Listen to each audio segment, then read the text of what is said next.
Começou. Aí, pessoal, a gente está começando, então, agora a nossa terceira semana. Nessa semana, a gente vai falar sobre a questão de leitura de texto, tá? Como seriam alguns procedimentos que poderiam ser adotados para a gente realizar uma boa leitura de textos. Obviamente que aqui eu vou trazer algumas propostas, principalmente do Severino, né? Que ele tem no livro dele sobre metodologia do trabalho científico, ele traz algumas questões mais pragmáticas, tá? Mas é importante ressaltar para vocês que cada pessoa, ela acha a sua metodologia de leitura de texto, certo? Então, aqui seria muito mais trazer algumas questões para vocês refletirem, e aí vocês, pensando na forma que vocês aprendem, vocês adaptam conforme o jeito de vocês aprenderem de fato, tá? Porque assim, a gente não tem receita de bolo para isso, mas tem algumas, digamos assim, algumas premissas na leitura de texto científico que, se elas forem adotadas, elas podem auxiliar. Obviamente, cada pessoa vai adotar a sua metodologia, né? E isso vai variar muito de pessoa para pessoa.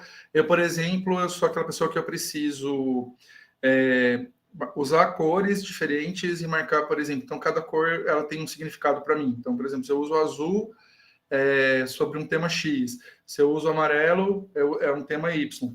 E aí eu fazia isso antes anotando no papel, mas pensando, né, eu sou biólogo, eu acho um absurdo a gente desperdiçar tanto papel assim, né? Então, de uns tempos para cá, eu tenho feito tudo via digital mesmo. E aí o próprio PDF, o próprio Acrobat permite que a gente faça marcação de texto, né? E aí eu faço comentário também, então sou aquela pessoa que eu preciso marcar e fazer algum comentário para fazer a referência. Isso é muito importante da minha forma de fazer leitura de texto.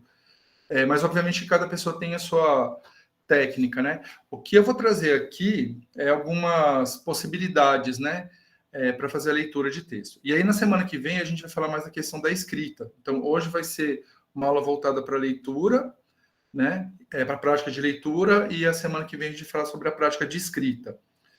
Como que é uma estrutura de texto científico, como são as normas, né? Então, a gente, aqui no curso, utiliza a BNT, então, vou falar sobre essas normas, que utiliza a citação, referência. Aqui eu vou trazer algumas questões dessa para pincelar para vocês, e aí, na semana que vem, a gente vai abordar essa questão da escrita com mais detalhes, certo? Que aí a gente encerraria esse primeiro momento da disciplina, só lembrando que na última semana das entrevistas para a disciplina, que é daqui 2, a gente vai fazer uma revisão do que a gente discutiu até agora, e mais do que a gente vai discutir a semana que vem, e vai ter uma proposta de atividade de PCC, que é prática como componente curricular. Mas aí eu detalho melhor na aula que a gente vai ter na última semana, certo? Então, hoje a gente vai falar sobre isso. Aqui tem algumas questões que eu vou explicar, vou entrar no Moodle, igual eu fiz das outras vezes. Se tiverem alguma dúvida, a gente vai conversando aqui. Eu queria só que vocês ficassem atentos a essa mudança de atividade síncrona, tá? O Breno passou por isso a semana passada, eu vou passar por isso a semana que vem, tá?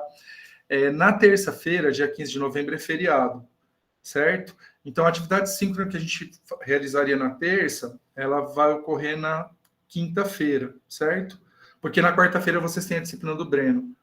Então, a gente vai ter que fazer esse ajuste, mas só lembrando que vocês não é obrigatório assistir a atividade síncrona na hora que ela ocorre, né?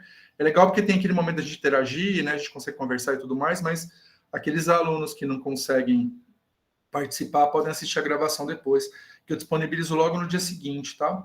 A ocorrência da atividade síncrona. Certo? Então, assim, eu coloquei aqui em vermelho, mas é mais para eu lembrar, porque eu já mandei o e-mail, quando eu falei que eu abri a semana 13, eu mandei um e-mail falando sobre isso, e também eu tinha alterado lá o Meet, aí vocês receberam também, provavelmente, um convite novo, que do dia 15 muda para o dia 17, certo? Então, nessa semana, a gente vai discutir as diretrizes, e aí eu já vou tocar para o Moodle, deixa eu ver se está tudo certo aqui, que eu vou compartilhar a tela do Moodle para a gente navegar, para vocês entenderem o que a gente vai ter aqui de divertimento essa semana, tá? Porque, assim, para mim está sendo bem divertido a disciplina, viu, gente? Eu espero que para vocês também. Bom, então, quando vocês entram... Deixa eu ver se está aparecendo aí, tá. Quando vocês entram no Moodle, vocês viram que eu coloquei uma figurinha para ajudar na identificação, tá?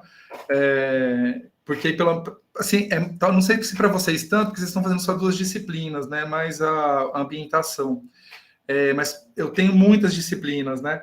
Então eu estava com dificuldade de encontrar a disciplina de vocês para poder fazer edição. Aí eu coloquei uma figurinha para me ajudar a me localizar, tá? Então, entrar aqui, a semana 3 já está disponível. Eu vou descer aqui para chegar nela.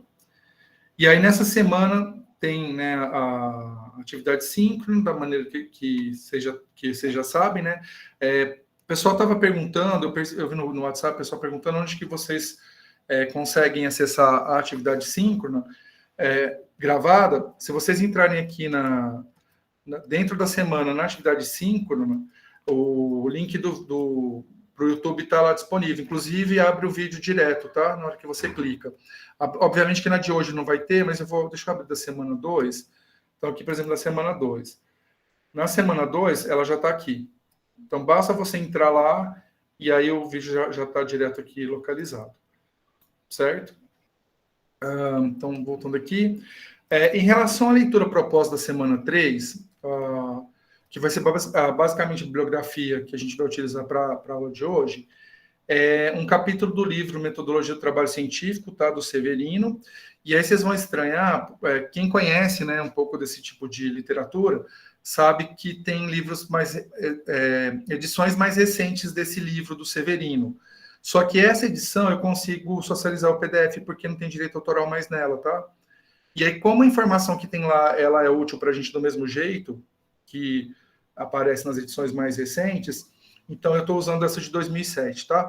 Mas é por isso. Tem edições bem mais recentes, tá? Mas aí, para poder colocar o PDF, eu tenho que usar uma que não tenha direito autoral associado. E aí, essa não tem mais. Inclusive, a gente consegue baixar até o livro inteiro, tá? Na internet. Se vocês quiserem, eu posso deixar esse livro de 2007 disponível para vocês, porque não tem direito autoral mais. Certo? Então, essa é a leitura. O capítulo já está aqui, tá? Não é o livro inteiro, é só um capítulo, mas ele já está aqui, igual eu fiz com a outra. E aí, as atividades. A avaliação do questionário, vocês já estão acostumados a fazer, né? Então, são 4 questões com múltiplas escolhas. Só que aí, nessa semana e na semana que vem, ao invés de ter 4 alternativas, vocês vão ter 5, tá? Porque o exame final, vocês vão ter 20 questões com 5 alternativas cada um. Então, para vocês, eu achei melhor usar 4 alternativas nas 2 primeiras semanas, para vocês irem se acostumando, e aí, a partir de semana, eu vou usar 5 questões. Certo? Jéssica, eu editei ele bem no começo da tarde agora. Tenta entrar, porque eu vi que tinha um pessoal que tinha respondido, eu não sei o que aconteceu, que veio as perguntas do questionário 2, tá? Para cá. E aí eu tive que reeditar. Tá restrito. Tô vendo aí agora. Para a semana 4. Não está restrito, não. Eu vou entrar aqui para ver se está com algum problema. Às vezes pode ser que esteja. Aqui está aparecendo, viu? Dá uma entrada agora para ver, porque eu editei agora à tarde. Eu editei, acabei de fazer a edição dele agora à tarde.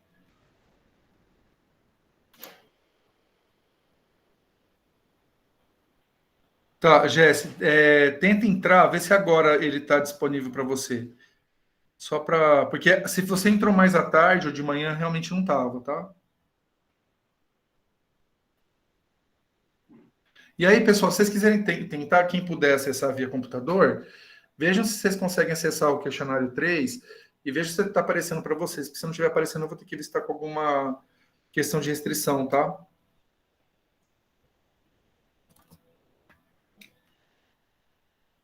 Enquanto isso, eu vou voltar lá na tarefa e explicar para vocês o que vocês vão fazer nessa tarefa. Deu certo, Jéssica? Sim, tá. Agora eu vi.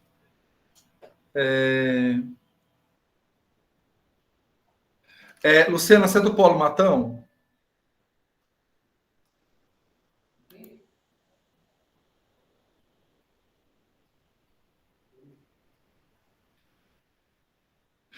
Quem corrige do Polo Beraba vai ser a Kelly, tá?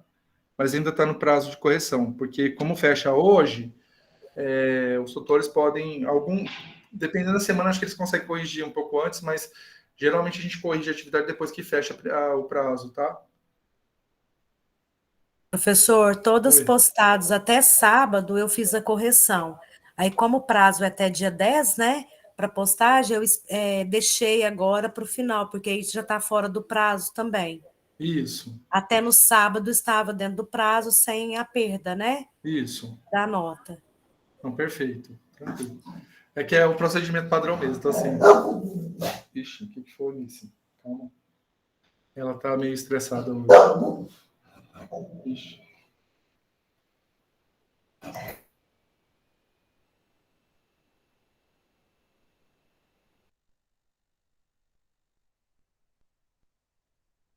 Desculpem, pessoal, filho é isso, né?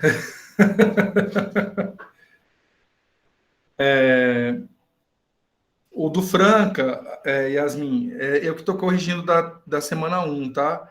Eu corrigi algumas hoje, mas não corrigi todas, certo? O seu eu tenho certeza que eu não corrigi, porque como eu acabo, né, fazendo comentário nominal, então o seu eu tenho certeza que eu não corrigi. Mas a gente aí, isso, calma, o que foi? Tadinho, acho que é barulho lá fora. Bom, falando da atividade, é, Josete, o prazo é até hoje, né? Sem desconto de nota. Eu preciso confirmar. Deixa eu dar uma olhada lá. Porque, gente, eu não consigo memorizar mais as coisas, não, viu? Antigamente eu conseguia, hoje não consigo mais, não. Acho que o Covid. Semana 2, sem desconto, é até o dia. Ah, vocês viram que eu coloquei uma com método indutivo, né? Uma figura, para poder deixar mais. Porque, como eu pedi as duas, eu fiz as duas aqui. A atividade sem desconto de nota era até dia 8, até hoje, tá? E aí vocês podem postar até o dia 15 com desconto de nota, certo? E aí, pessoal, eu cometi um erro em relação à questão de desconto de nota, eu cometi um erro desde o começo. Pela norma do curso, os alunos que não postam atividade dentro de uma semana, eles têm uma semana a mais para poder fazer a postagem, né?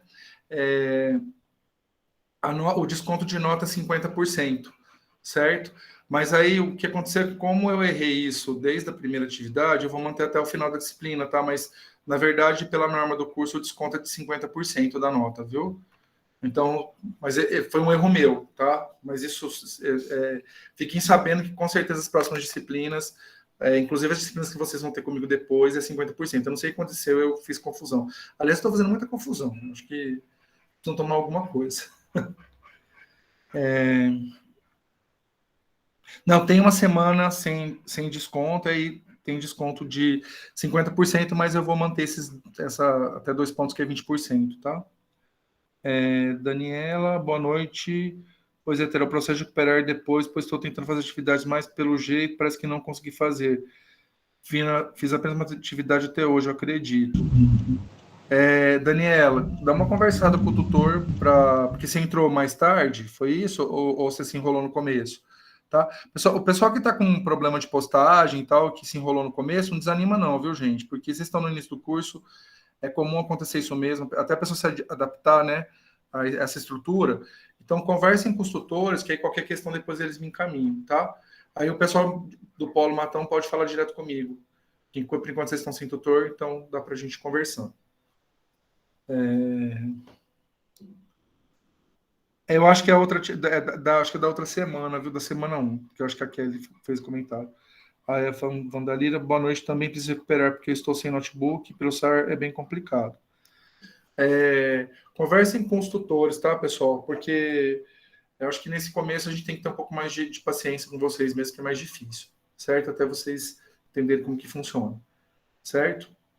Mas só não desanimem não, tá, gente? Desanima no começo assim não, porque no começo eu sei que é difícil, são muitos desafios, mas é possível a gente conseguir se ajustar, e aí depois vocês vão conseguir, eu tenho certeza, entender como que funciona, tá? Porque tudo que é novo a gente fica meio perdido. Agora imagina, vocês todos devem ter vindo de uma realidade de ensino presencial, e aí vocês vão fazer uma graduação com ensino à distância. É bem complicado o processo, tá? A gente entende isso aí. Ainda mais que vocês acabaram de chegar no curso. Por isso que essas duas disciplinas que vocês têm logo de cara, vocês vão perceber que são disciplinas bem operacionais, tá? A do Breno, obviamente, mais do que essa, mas na aula de hoje e a da semana que vem, vocês vão ver o tanto que a abordagem vai ser voltada mesmo, porque vocês vão precisar fazer durante os 4 anos do curso, tá? Mas é assim mesmo. E eu espero que vocês consigam, mas vai dar certo. Os tutores estão bem animados, viu, gente? Eles são bem participativos, assim, pelo menos no nosso grupo lá, são bem participativos. E eu percebo que vocês também ajudam muito, né, os colegas, né? Porque, por exemplo, o pessoal coloca uma pergunta lá no do Paulo Matão, ou no Paulo Franca, que eu ainda estou, né? No grupo do WhatsApp, aí já alguém responde e vai, sabe? É bem legal isso aí, porque realmente essa troca ela é muito importante em qualquer nível, em qualquer modalidade de ensino, né? Seja presencial, seja em EAD. Mas EAD mais ainda, porque a gente não vê as pessoas, né? Então, acho que isso é uma forma das pessoas perceberem que a gente está interagindo com pessoas, né? E não com computadores. Então, é bem bacana isso aí. Tomara que vocês mantenham isso até o final do curso, tá? Professor, pode nos usar um exemplo de viagem na atividade anterior? Pode, claro, Carmen, pode. Não tem problema não, vocês podem usar sim. Certo? Pessoal, podemos fazer comentário da atividade prevista para essa semana? Vocês têm mais alguma questão para colocar? Acho que sim, né? Beleza. Deixa eu voltar lá então na. Levantou a mão. Pode falar, Alexandre. Alexandre. Isso. Você me deixou curioso. A atividade era. Eu não sei se eu vou estar certo ou estar errado.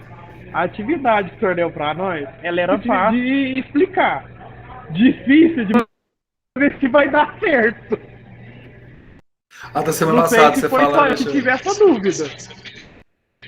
Exatamente. É por causa que vocês têm que fazer uma boa escolha de imagens, né? Para poder conseguir acertar, porque a explicação é bem tranquila, né? Agora a imagem explicar é uma coisa, você pega uma imagem, igual você pegou e falou, do seu dia a dia. Eu falei assim, meu pai, como é que eu faço? Ué, da padaria lá que você trouxe o negócio, pode tirar foto do pãozinho crescendo, entendeu? Daria pra você fazer assim. Não, eu fiz outra. Eu tava mexendo lâmpada de LED, de pisca-pisca de Natal. Eu falei, vai ser isso. Você acha que eu fiz? A lâmpada não tava acendendo, é isso? E aí, pisca-pisca não acende. Eu criei em cima disso, não sei se tá certo. Assim, eu tô... O meu morro, olha o método dedutivo, né? Você falou do pisca-pisca.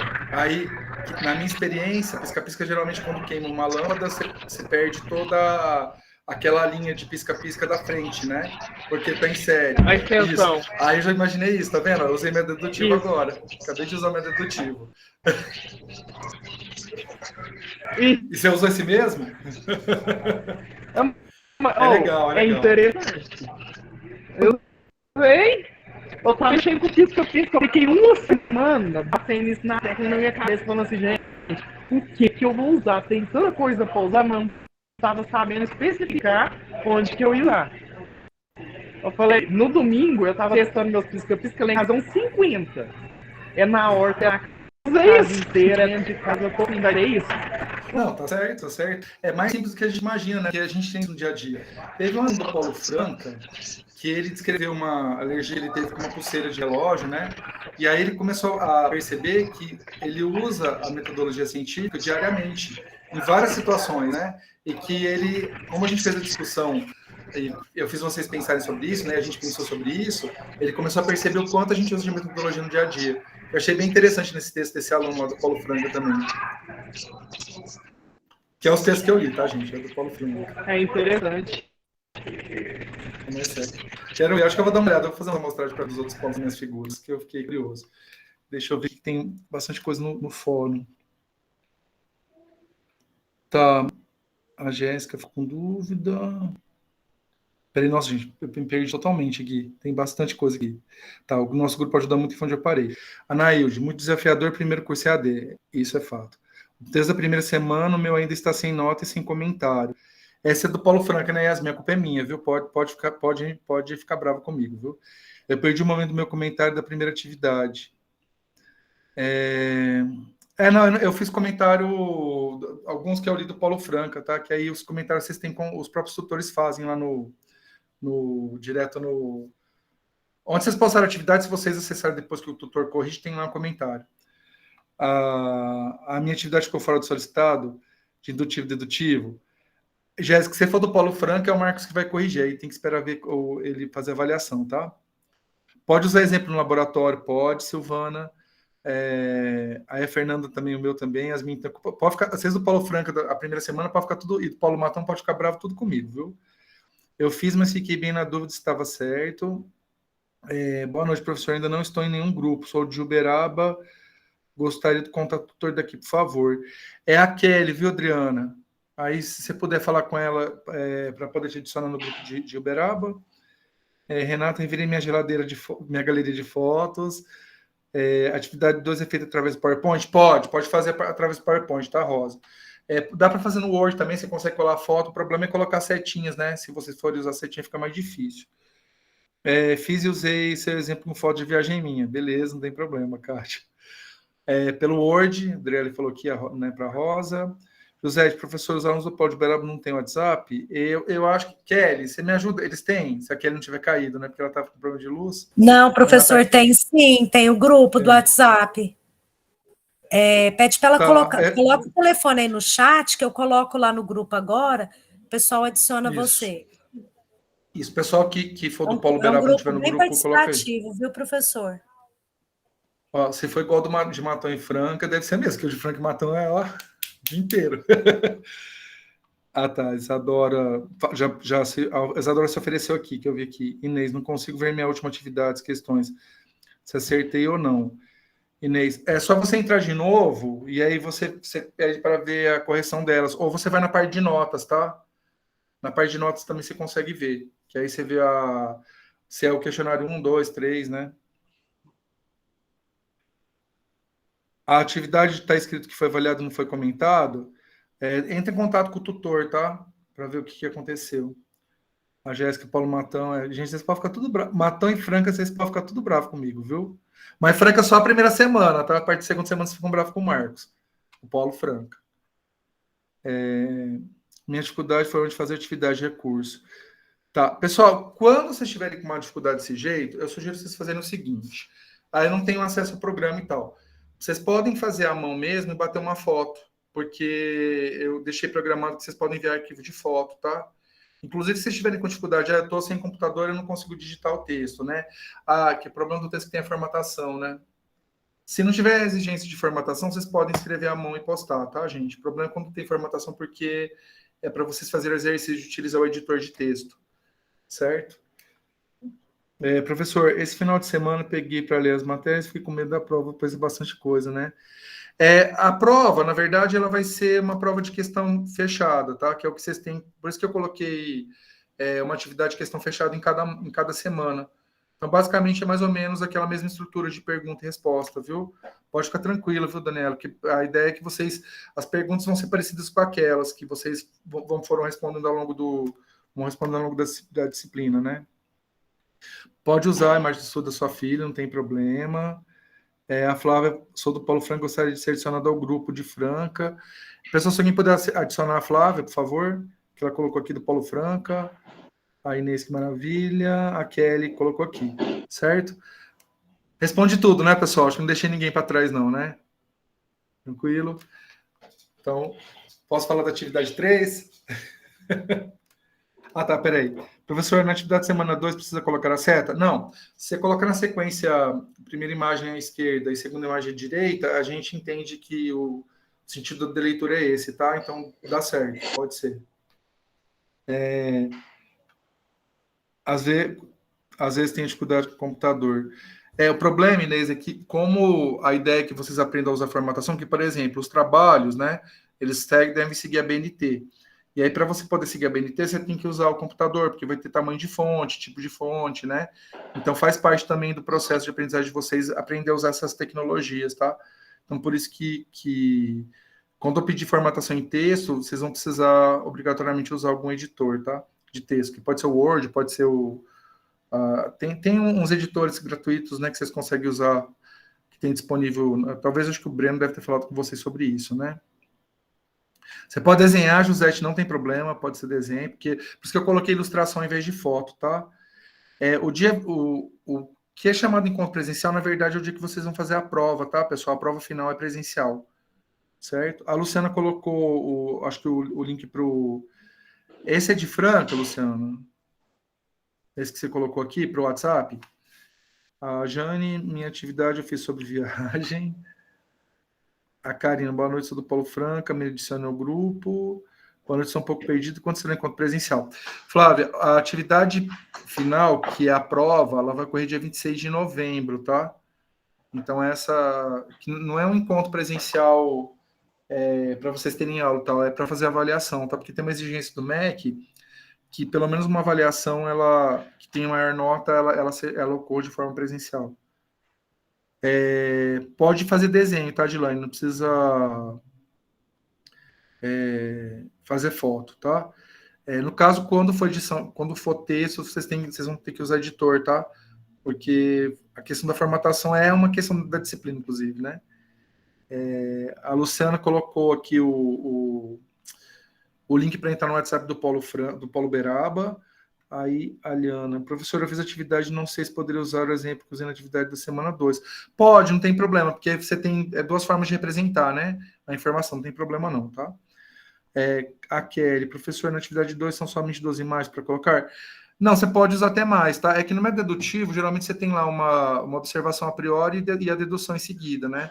Por isso que teve duas. Mas aí eu coloquei um exemplo de método dedutivo. Aí eu usei, acho que umas 5 imagens para fazer do método dedutivo. O método dedutivo, acho que com 2 vocês não conseguem fazer, não, tá? Porque como que você vai mostrar, por exemplo, a hipótese e como que a hipótese foi testada, né? Antes da conclusão. José também muito perdida. Aí o pessoal 26/11. A Giovana pediu para adicionar no Paulo Franca. A Luciana falou Paulo Liberal. A Dilane, você está no grupo do curso. Aí a Luciana colocou de novo o chat do WhatsApp do Paulo Beraba. Professor, a prova dia 26/2 são questões de múltipla escolha? São questões de múltipla escolha, tá? Ficou acordado que as atividades finais vão ser sempre de múltipla escolha. Pelo menos por enquanto, tá, gente? Professor, sobre a prova é somente no período da tarde ou pode mudar? Essa informação eu não sei te dizer, porque isso tem a ver com a organização do polo, tá? Aí é melhor perguntar para a coordenação do polo, como que vai funcionar isso. Aí Paulo Franca, Adriele colocou aqui. A atividade para colocar em PDF pode deixar em arquivo do Word. Pode deixar no Word mesmo, tá? Que aceita vocês postarem em Word. Ah, tá, a Adriele já tinha respondido. E aí, Yasmin levantou a mão. Pode falar, Yasmin. Tá me ouvindo? Perfeito. Boa noite. Deixa eu te falar. Eu queria saber como que vai ser feito o salvamento para a semana 2, que eu ainda não enviei, meu arquivo está pronto. Aí, continua naquele M... Peraí. Pode sim. M1, Só que aí você A2, coloca... Aí eu Isso. pus S2 na frente, para ser semana 2. Perfeito. Pode ser, tá? Então pode ser assim. Pode, porque eu esqueci de colocar a questão da formatação do arquivo, aí nessa semana eu já fiz essa correção, tá? Eu tô falando, Tá, eu tô muito ruim da cabeça. E fazer pelo Word não tem problema. Não, pode salvar no Word mesmo e mandar, tá? Que dá certo. Certinho, então. Obrigada, boa noite. Boa noite.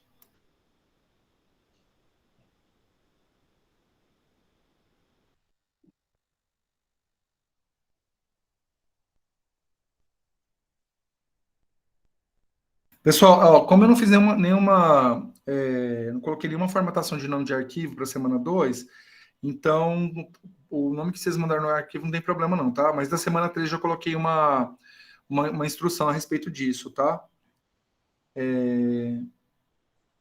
E aí, pessoal, eu vi uma atividade, eu não sei se é do Paulo Franco ou do Paulo Matão, não sei, que a pessoa tinha postado a atividade 2 e ela postou na atividade 2 a mesma coisa que ela postou na atividade 1, tá? Cuidado com isso, mas provavelmente o tutor aqui, eu não sei se foi no Paulo Franca, se foi no Matão, se foi em algum outro polo. Eu tinha visto poucas pessoas tinham postado a atividade da semana 2, aí eu, por curiosidade, fui ver e aí eu vi esse, que era a narrativa, tá? Cuidado para vocês não confundirem onde postar. Certo?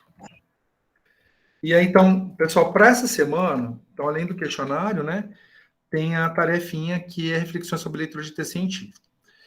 A gente vai discutir na aula de hoje esse esquema aqui, tá? Então, qual que é a proposta? Vocês vão ver esse esquema aqui. Esse esquema, ele foi retirado de um texto que ele chama Como Ler um Texto Acadêmico, Diretriz para Estudantes Universitários, tá? Eu coloquei esse texto aqui disponível, ele está aqui, tá vendo? Tem esse PDF aqui, que é da Sarrão, né? A autora chama Fernanda Torres Sarrão. E aí, dentro do texto, né, tem um monte de coisa interessante lá, de informações interessantes a respeito de como fazer essas leituras, né?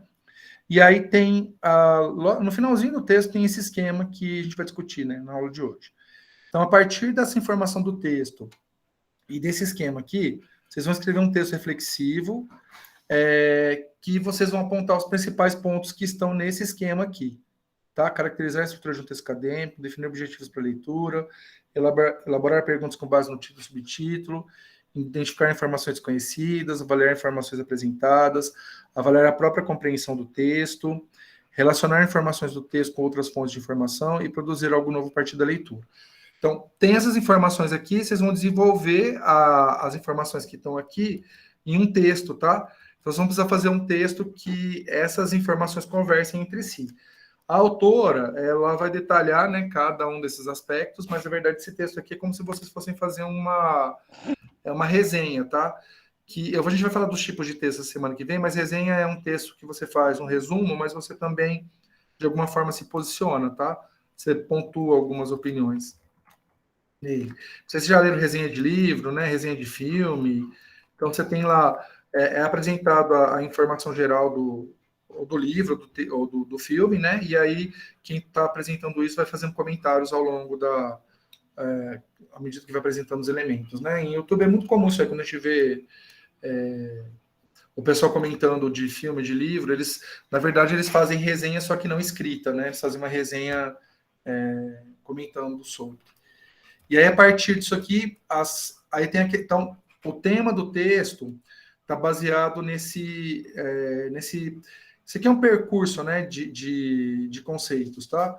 Eu não chamo nem de mapa conceitual, porque a gente precisaria ter uma outra estruturação, mas a gente pode falar de um percurso, né? Que tem uma relação com as diretrizes para leitura de texto acadêmico, certo? Então, eu sugiro que primeiro vocês leiam o texto, né, que eu coloquei aqui da Sarrão, e depois vocês vejam esse esquema aqui. E aí tem aqui as condições de formatação, tá? Inserir o cabeçalho, o texto deve ter no mínimo 25 linhas, o texto deve conter informações discutidas na semana 3 da disciplina e ter um título. Aí a formatação, né, que aí vocês vão ter que fazer em editor de texto.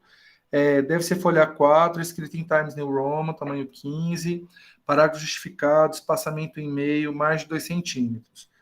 O arquivo deverá ser salvo em doc ou docx, e o nome do arquivo deverá ser A3, né, que é atividade 3, e inicial do primeiro nome e sobrenome, né? Por exemplo, A3lgalego.doc.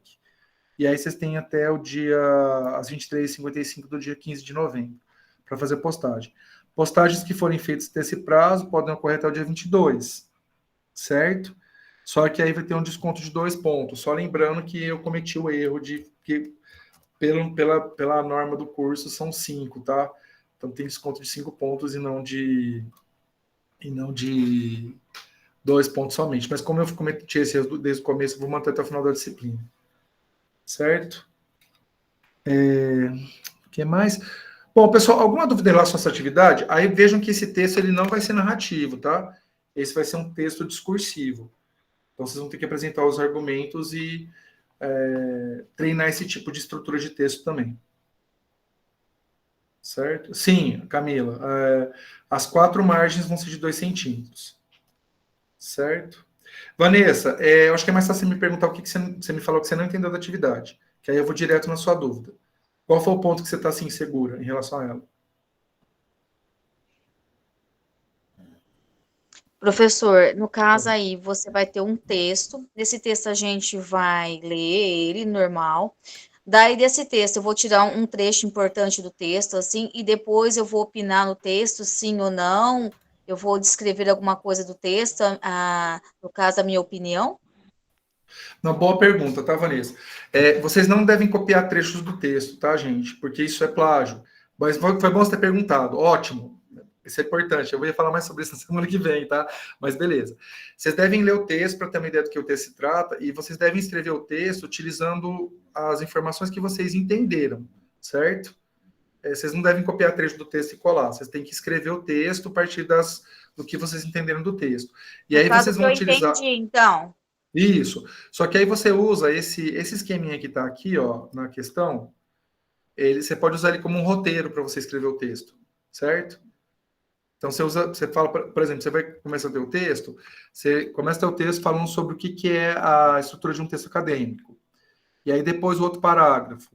O que é objetivo para a leitura, entendeu? Que aí, a partir da leitura do texto, você consegue desenvolver o seu texto usando essas, digamos assim, esses assuntos aqui, certo? Cada caixinha dessas aí é um assunto. Então, você desenvolve dentro do teu texto esses assuntos aí. Ficou mais claro, Vanessa? Ficou. Se tiver alguma dúvida na hora da elaboração do texto, eu te mando uma mensagenzinha ou para a menina do Polo para saber mais ou menos para não ter dificuldade. Perfeito. Perfeito. Todos vocês fiquem à vontade, tá? A gente vai mandar as dúvidas de vocês. Mas eu sugiro que faça a minha sugestão para a atividade. Primeiro, lê o texto aqui da Sarrão, tá? Que está aqui em PDF. Então, baixa o texto, lê ele primeiro. Eu vou explicar, eu vou dar algumas sugestões de metodologia de leitura.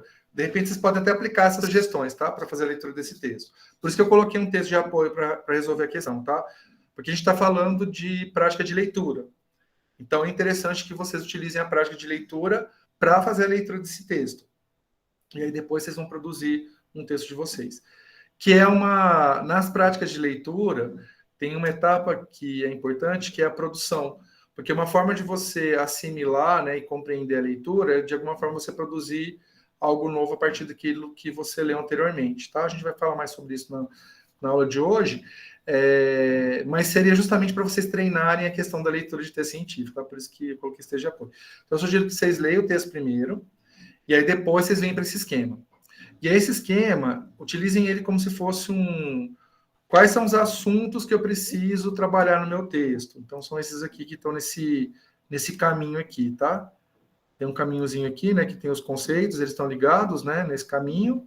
Então, vocês seguem esse caminho e vão escrever no texto, certo? E aí, claro, escreva um texto com as informações que vocês entenderam. Claro que vocês podem consultar o outro texto lá que está disponível, tá? Vocês não podem copiar trecho do texto e colar, certo? Porque é importante que vocês tenham um texto que seja uma produção de vocês, tá? Não uma cópia. Beleza? Mas qualquer dúvida vocês podem ir procurando. Depois eu vou passar algumas orientações para os tutores também, até para a questão de avaliação e para ajudar vocês, tá? De qualquer maneira, vocês podem falar com o tutor, pode falar, porque aí o tutor traz para mim a questão, ou pode mandar pelo Moodle, que aí vem direto para mim.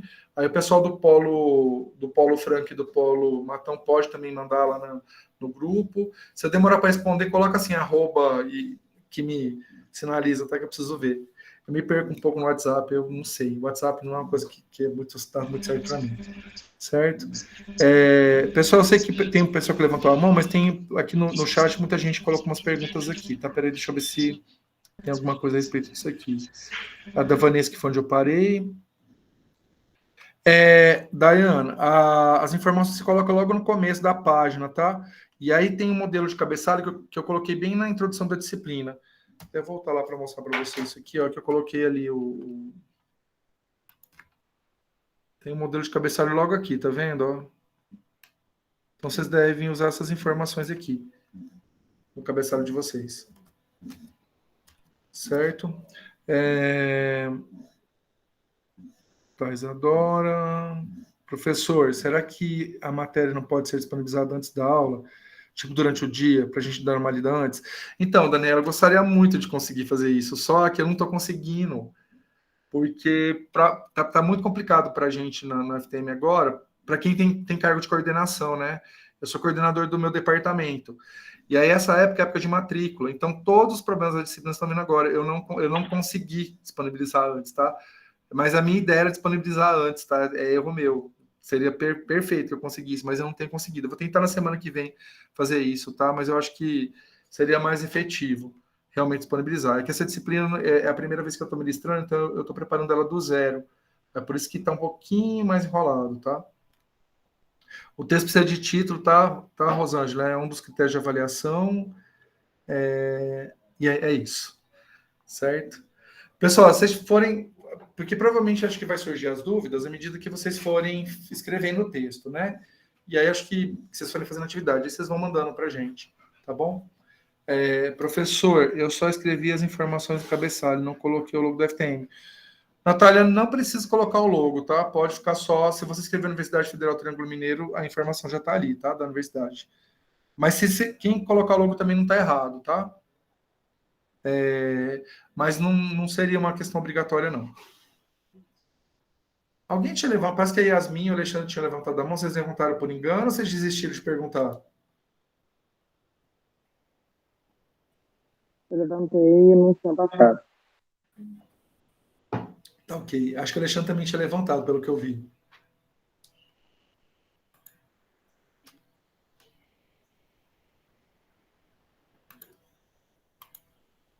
Acho que...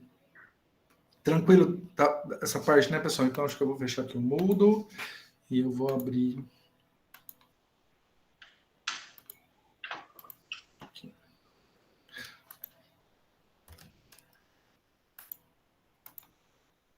Bom, pessoal, para a gente poder falar de leitura, né? Prática de leitura, se alguém que tiver formação em letras ou comunicação, pode ver a partir de hoje, viu, Inês? Porque já está disponível para fazer o envio. Certo? Isso. Bom, acho que aqui já está tudo certo. Para quem já fez letras ou fez algum curso na área de comunicação, talvez esse esquema seja um esquema que vocês já viram em algum momento, ou talvez alguma na educação, às vezes no ensino médio, né? Às vezes o professor de língua portuguesa também trabalha essa questão, né? Quando ele vai discutir questões de leitura, questões de produção de texto. Mas eu vou falar rapidamente como que funciona a questão dessa comunicação para entender de que maneira isso impacta a nossa capacidade de leitura, a nossa capacidade de produção escrita.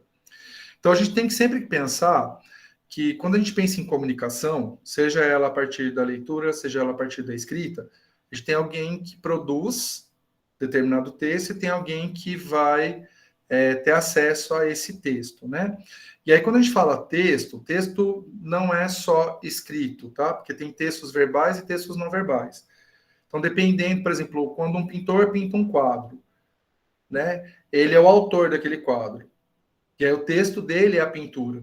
E aí alguém que vai observar essa pintura em uma exposição de arte. Então ele vai fazer a leitura daquela pintura. E aí tem várias questões, vários elementos que vão determinar essa questão da produção e essa questão da escrita. Então vejam que esse esquema do lado esquerdo aqui, vejam que tem o emissor e o autor. Então a gente pode pensar, por exemplo, numa situação de fala, né? Então, que tem uma pessoa que vai conversar com a outra, então a pessoa que dirige a fala é o emissor e a pessoa que vai ouvir a fala é o receptor. Só lembrando que isso é dinâmico, tá na fala. Então, quem faz o papel do emissor no momento, ele pode ser receptor no outro, né? Então, por exemplo, nesse momento eu estou sendo um emissor. Quando vocês fazem uma pergunta para mim, eu deixo de ser emissor e passo a ser receptor, certo? Então, essa questão numa enunciação, né, numa produção de fala, ela é mais dinâmica. Na produção escrita, não é bem assim que funciona. Por quê? Porque o escritor e o leitor, eles não vão estar numa situação simultânea. O escritor vai produzir antes, o leitor vai ler depois. E, frequentemente, esses dois sujeitos não se encontram, né? Então, por exemplo, quando vocês escreveram as narrativas lá, a situação de escrita de vocês foi em um outro momento, e aí quando eu estou fazendo a leitura e comentando, né, a produção de vocês, eu estou fazendo isso em um outro momento. Então, não é uma situação simultânea. Então, essa é uma diferença que a gente tem que ter isso muito claro. Numa situação de fala, como ela é simultânea, algo que eu não entendo, eu posso questionar. Então, por exemplo, quando a Vanessa perguntou, você pode explicar a tarefa de novo? Aí eu falei para a Vanessa assim, olha, Vanessa, eu preciso que você me fale o que você efetivamente não entendeu da atividade, né? Então, a gente consegue fazer esse tipo de correção da enunciação no momento em que está ocorrendo, né? Então, eu não entendi isso aí que, quando ela perguntou para mim, assim, mas o que efetivamente, né? Para poder tentar trazer uma explicação mais efetiva. Então, a gente consegue resolver isso no momento que a gente está conversando. Na escrita não é assim. Então, quando eu vou escrever um texto, eu tenho que ter o cuidado dele ser suficientemente claro para que o leitor que vai ter acesso àquele texto consiga entender sem precisar da minha intervenção, certo? Porque são atos, né? Atos de produção verbal que vão ocorrer de forma não simultânea, certo? Aí, nesse sentido, então, que tem um esqueminha, tá, pessoal? Eu não vou detalhar isso aqui, mas só para vocês terem uma ideia. Durante a produção escrita ou a produção da fala, tem uma elaboração desse texto, né, que pode ser verbal ou não verbal, mas aí a gente vai focar na questão do texto escrito, que é o objetivo aqui da aula de hoje. Então, vejam aqui que o texto, ele demanda uma concepção. Então, por exemplo, quando o Alexandre ele falou lá que no texto da narrativa, ele trouxe uma questão lá que ele vivenciou na padaria que ele trabalha. Tem a ver com a questão do crescimento do pão e quais são os fatores que podem interferir nisso. Então, vejam que esse processo, antes dele escrever efetivamente a narrativa dele, ele fez uma concepção a respeito do que ele queria escrever. Então, ele fez uma criação na cabeça dele a partir da experiência que ele teve lá na padaria, certo? Então, isso é que a gente está chamando de concepção. Uma vez que há a concepção, a gente precisa traduzir isso que eu pensei no mundo das ideias, eu preciso transformar isso em um texto. E aí, para isso, eu vou usar algum código. No caso, a gente vai utilizar, como é texto escrito, a gente vai usar o alfabeto e vai usar a língua portuguesa, que são os códigos para escrita que a gente vai usar aqui no contexto desse curso. Se fosse um outro país, por exemplo, o Japão, o tipo de estrutura, de representação de ato de fala não é o alfabeto, né? São os kanjis ou qualquer outro ideograma lá que eles utilizem. E a língua que eles vão utilizar é o japonês. Aqui no nosso caso, a gente vai usar o alfabeto e o português para escrita. Nesse processo, né, então, da concepção da ideia e a produção da escrita, o autor ele pretende comunicar alguma mensagem. Aí, no caso, para comunicar essa mensagem, ele utiliza um código, que no nosso caso é o alfabeto e a língua portuguesa. Essa informação, né, que é a mensagem, ela vai chegar até o leitor, certo? Só que vejam, durante esse processo aqui de produção do autor, vai entrar em jogo, né, nesse processo, a forma de pensamento desse autor, os conceitos, juízos e raciocínios que ele utiliza, além de interferência pessoal e cultural, né? Então, tudo isso entra em jogo quando um autor vai escrever algum determinado texto. Esse texto, ao chegar no leitor, também vai passar por um filtro que tem a ver com o leitor. Então, esse filtro também vai interferir nesse filtro os conceitos, juízos e raciocínio, né? E também a interferência pessoal e cultural. Então, por exemplo, se eu escrever um texto aqui para vocês eu estudo uma espécie, uma das pesquisas que eu oriento tem a ver com uma espécie que é invasora, né, aqui do Brasil, que não tem nada a ver aqui, né, com questão de pedagogia, tem a ver bem com uma questão de biologia. A espécie chama os apriônios indianos. Então, vejam que, ao produzir esse texto escrito de apriônios indianos, eu estou usando um conjunto de informações que tem a ver com conceitos que que eles foram compondo, né, o meu arcabouço de saberes ao longo da minha vida, e aí esses conceitos, eles podem ou não ser compartilhados com vocês, por exemplo. Então, por exemplo, se esses conceitos forem compartilhados com vocês, o entendimento do meu texto vai ser um. Se eles não forem, o entendimento vai ser outro, né? E aí a gente pode pensar isso em várias áreas. Estou trazendo a área de biologia, que é a área que eu tenho mais proximidade, mas a gente pode pensar isso em qualquer área, e mesmo áreas que não tem a ver com essa formação de ensino superior, né? Por exemplo, quando a gente vai no mecânico, e o mecânico ele entrega lá para a gente uma avaliação, né? Que precisa ser feito no carro. E tem lá, precisa trocar não sei o quê, não sei o quê, não sei o quê, não sei o quê, não sei o quê, não sei o quê. No conjunto, né, de concepções, juízo, raciocínio e as interferências pessoais e culturais, para o mecânico, aquilo lá faz sentido, tá claro. Só que eu, enquanto leitor, que não entendo, né, do jargão mecânico, eu não tenho os conceitos de uma oficina mecânica, os raciocínios são necessários numa oficina mecânica, talvez eu não entenda. Aí, claro, se eu pegar só um orçamento, né, que vem do mecânico sem perguntar nada, eu tenho acesso ao texto escrito e provavelmente eu não vou conseguir decodificar de forma completa o que está aquela informação. Mas eu posso, nesse caso, eu posso pegar o orçamento, chegar até a pessoa que me deu o orçamento e falar assim, o que significa isso? O que significa aquilo? O que significa aquilo? Certo? Porque se eu pegar simplesmente um orçamento de mecânico, ou mesmo de loja de informática, né, gente? A gente não for da área, a gente não vai entender. Então, normalmente a gente precisa fazer os questionamentos, tá? Que tem essa dinâmica, né, da produção do texto e do leitor. Obviamente que no caso aqui da universidade, a gente está pensando em produções escritas que vão ter leitores específicos. Então, por exemplo, aqui na minha disciplina, vocês vão produzir um texto que tem a ver com a questão da competência leitora, né, da prática de leitura, de texto científico, e aí uma reflexão que vocês vão fazer a respeito disso. Então, vocês vão ler um texto que tenha informações a respeito, né, da prática de leitura, de texto científico. Então, vocês, de alguma forma, vão, a partir dessa leitura, né, a gente espera, pelo menos, que vocês adquiram alguns conceitos a respeito da leitura de texto científico. E aí, vocês vão produzir um texto sobre a questão da leitura do texto científico e vão encaminhar para os tutores, que, por sua vez, tem também os conceitos da leitura do texto científico. Então, é possível um entendimento, né, a partir do texto escrito, se ele tiver uma estrutura, né, capaz de ser lida, então ele está organizado, né, com sujeito, verbo, predicado, as frases, tem os conectivos, né, preposições, conjunções que vão permitir fazer as ligações, as palavras que têm os advérbios, né, adjetivos corretos, usados nos sentidos corretos, os verbos nos sentidos corretos. Então, se tiver esse conjunto, né, de elementos da língua portuguesa que torna um texto possível de ser lido, então a questão do conceito ela não seria o problema, tá? Porque estamos como os alunos de língua inglesa falam, né? A gente está na mesma página, então nós vamos estar na mesma página, certo? Pessoal, em relação a essa questão, né, do escritor, do leitor, dos elementos, né, que interferem nessa dinâmica, né, da comunicação, vocês têm alguma dúvida, algum comentário? Ficou claro? Vocês acham que ficou confuso? Quer que eu explique de novo? Quero saber, para ver o que a gente faz a partir de agora. A gente pode ir para frente, ou se a gente, às vezes, querem colocar mais alguma coisa.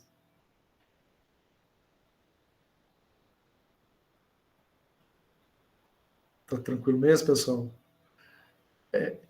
Essa questão ela é muito importante, parece que não, porque assim, você tem que lembrar que você está escrevendo para alguém, tá? Não é um diário.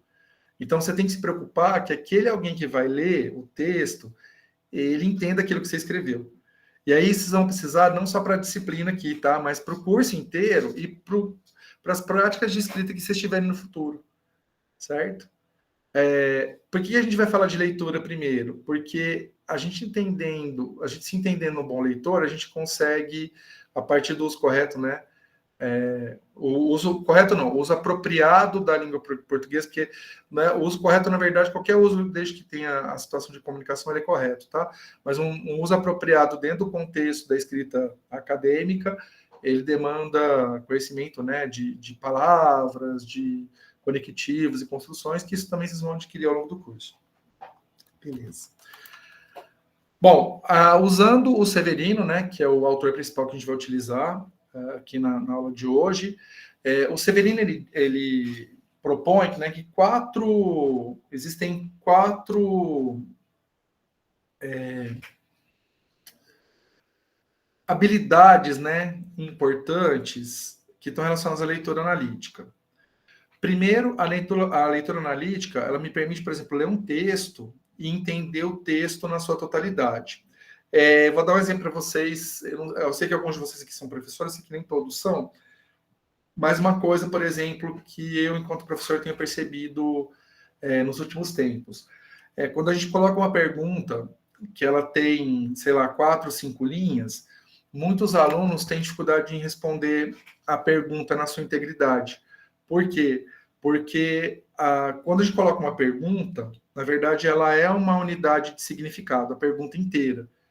Ela não tem elementos.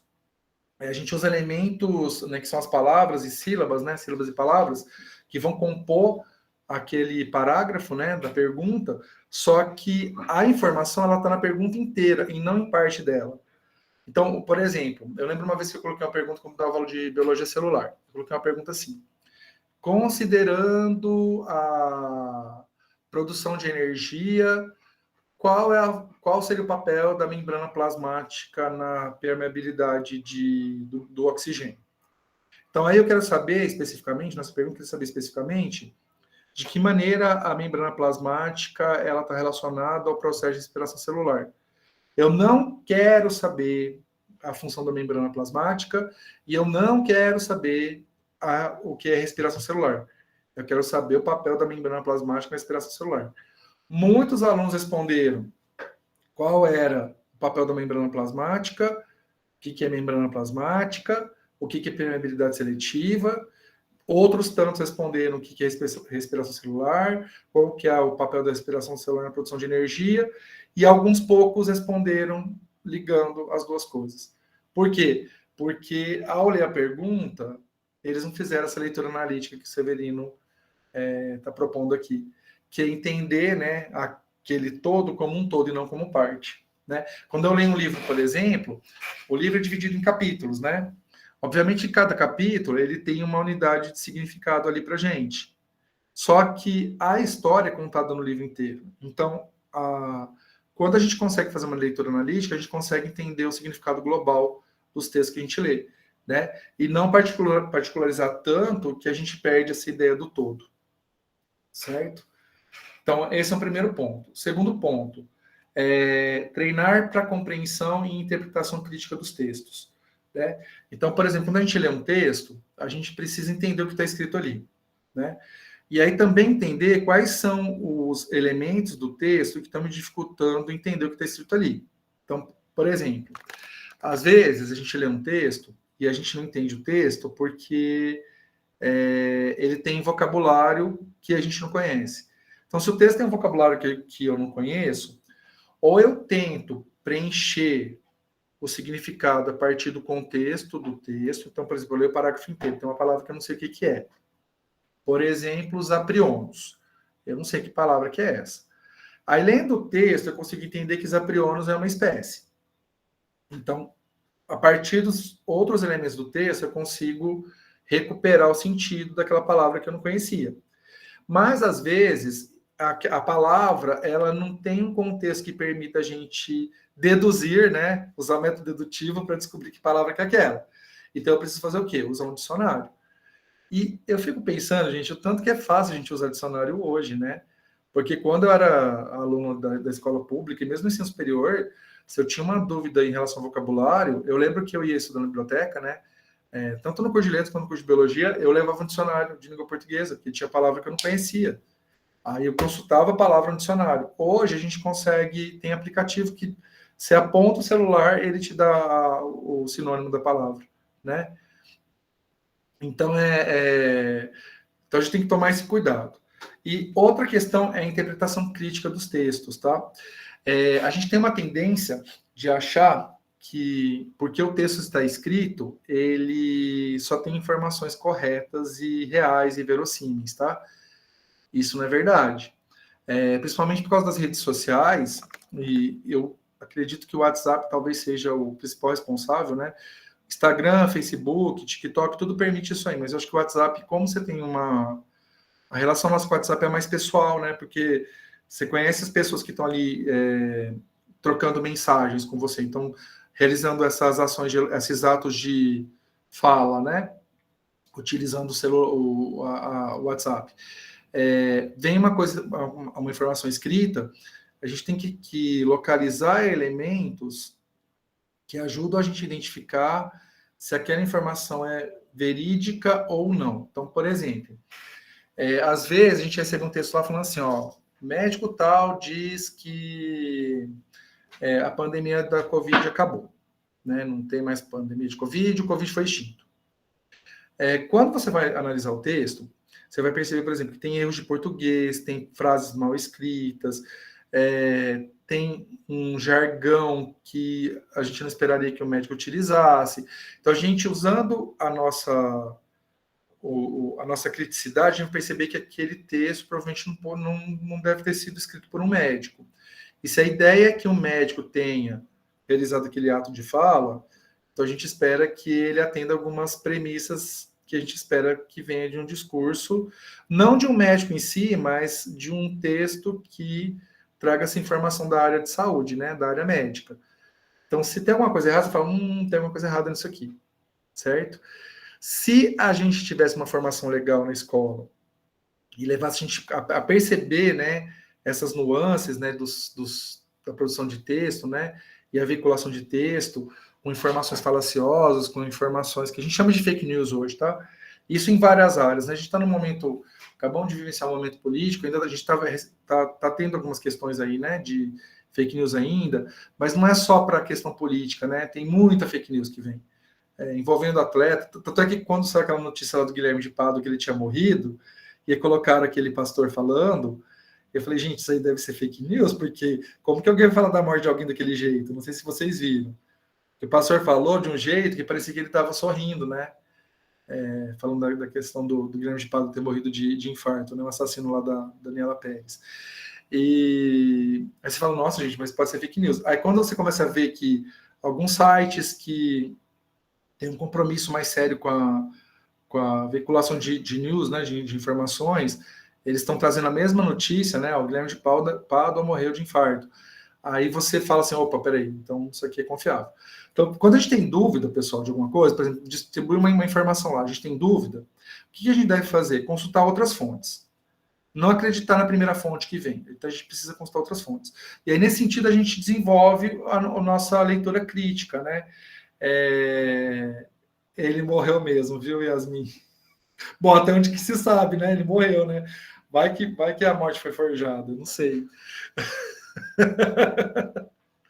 Nossa, é uma situação que a gente fica na... Eu estava falando com os meus alunos outro dia, que veio uma informação, eu falei assim, gente, eu não sei nem dizer se isso é verdade ou não, porque é tanta informação que ela vem deturpada que a gente fica meio perdido, tem hora, né? Mas uma forma é a gente procurar veículos de informação que trazem informação de forma correta. À medida que vocês forem avançando no curso também, vocês vão calibrando um pouco a leitura de vocês. Vocês vão perceber que algumas fake news vocês não vão cair tão fácil mais, né? E algumas informações vocês vão aprender a questionar mais. Mas é processo, viu, gente? Não é tão fácil desenvolver, não, mas é bom a gente ter sempre esse... Não é porque o texto está escrito que toda a informação que está nele é uma informação que a gente deve aceitar como verdadeira, tá? E é um processo. Eu espero que vocês consigam sair do curso com essa visão bem estabelecida, porque quando vocês forem para a escola e aí vocês participarem, por exemplo, de quem for trabalhar com alfabetização, ou mesmo em instâncias de direção e tudo mais, que são várias áreas, né, que o pedagogo pode atuar, que essa questão da leitura crítica de textos, ela seja incorporada à prática de vocês, né? Tem que ter mais malícia, viu, Adriana? Acho que você trouxe esse termo. O termo certo é criticidade, né? Mas como quem produz a fake news tem uma malícia, a gente precisa ter a malícia também para entender que é uma fake news, né? Ultimamente eu estou assim, qualquer coisa que vem para mim de informação, eu fico, será que é isso? Aí eu vou consultar. Independente de quem venha, tá? Independente de quem venha. Tem gente que trabalha comigo, que é professor com doutorado, com pós-doutorado, e de vez em quando vê umas coisas e você fala, tá errado isso aí, tem uma coisa estranha. Aí, dependendo da pessoa, eu falo, olha, você já viu nesse outro lugar aqui? Tem uma informação diferente. Aí, dependendo da pessoa, eu bloqueio. Né? Tô brincando, pessoal, não bloqueio não. Na verdade, dependendo da pessoa, se eu sei que a pessoa vai ouvir o que eu tenho para falar, eu falo, ó, dá uma olhada aqui, vê aqui. Dependendo da pessoa, eu deixo para lá, porque também tá dando murro em ponta de faca, a gente que sai machucado, né? Ai. Bom, voltando para a questão da aula aqui, a leitura analítica, ela também permite o desenvolvimento do nosso raciocínio lógico, e isso ajuda muito na escrita do texto, tá, pessoal? Porque se a gente considerar a leitura um processo de raciocínio lógico e a escrita também, a gente consegue organizar os nossos parágrafos e as nossas frases de forma que elas façam sentido, né? E não sejam simplesmente um monte de ideias jogadas, né, no texto, que elas não fazem nenhum tipo de ligação. E aí, por último, que é uma outra questão que o Severino traz, é que a leitura analítica, ela fornece instrumentos para trabalho intelectual desenvolvido em seminário, estudo dirigido, estudo pessoal, estudo em grupo, confecção de resumo, resenha, relatório. Ou seja, é uma habilidade que vai ser importante para vocês conseguirem desenvolver, se desenvolver dentro do curso de pedagogia, né? Ou qualquer outro curso. Isso é bom para qualquer área, né? Mas tem uma função pragmática dentro do curso de pedagogia, né? Para vocês poderem realizar as atividades avaliativas, a leitura analítica era um passo importante, né? Por isso que eu, né, na atividade dessa semana, eu solicito a leitura de um texto. Dependendo, a gente só ignora, Kelly, às vezes é melhor. O Severino, ele tem... Isso aqui ele apresenta no capítulo dele, tá? Nesse capítulo desse livro de 2007, tá? Que eu coloquei disponível para vocês. Ele apresenta um fluxo, né, de informação. Como que a gente pode desenvolver essa leitura que ele chama de analítica, né? Então, essa leitura analítica, ela demanda 5 etapas. Primeiro é o que ele chama de análise textual, depois o que ele chama de análise temática, e aí, terceiro passo seria a análise interpretativa, o quarto, a problematização, e o quinto passo seria a síntese. A análise textual, ela envolve alguns elementos aqui. Então, preparação do texto, visão do conjunto, busca de esclarecimento, né, vocabulário, doutrina, fato, autor, e esquematização do texto. Então, essa análise textual seria, normalmente, a primeira leitura que a gente faz do texto. Então, quando eu pego o texto e eu vou tentando, né, elencar as principais ideias, eu estou fazendo essa análise textual. A análise temática, ela está relacionada a elementos que têm a ver com as informações que o texto está veiculando. Então, por exemplo, esse texto que vocês vão ler, que é um texto sobre leitura analítica. Então, esse texto, na análise textual, vocês vão levantar os elementos, né, ter uma ideia geral do que o texto fala, levantar os vocabulários que vocês não conhecem, quais são os principais pontos que a autora está discutindo, e aí o segundo passo seria fazer essa análise temática. Então, a partir do que vocês levantaram na análise textual, o que o autor está querendo dizer com esse texto? Então, qual que é o tema? Qual que é o problema que ele traz? Qual que é a tese, né? Porque normalmente esse tipo de produção usa um método dialético, né? Para defender essa tese, então, por exemplo, falar de leitura analítica significa que existe uma maneira, né, da gente ter acesso à informação do texto que ela é mais apropriada para quem está fazendo uma faculdade, que é essa leitura analítica de texto científico. Então, o problema é que, para eu conseguir, né, um problema que a gente pode emanar aqui é que, para eu conseguir ter uma boa compreensão dos textos que eu vou ler, eu preciso ter uma leitura analítica. E aí, como eu consigo fazer isso? Né? E aí, a tese. A tese é que, para a gente compreender o texto, conseguir, né, compreender o que a gente vai aprender dentro do curso de pedagogia, é que a gente consiga fazer uma leitura analítica dos textos, e não só uma leitura superficial, certo? E aí, a partir disso, a gente vai desenvolvendo qual o raciocínio para conseguir isso, quais são as ideias secundárias, né? Alguém levantou a mão, pessoal? Não, acho que não, né?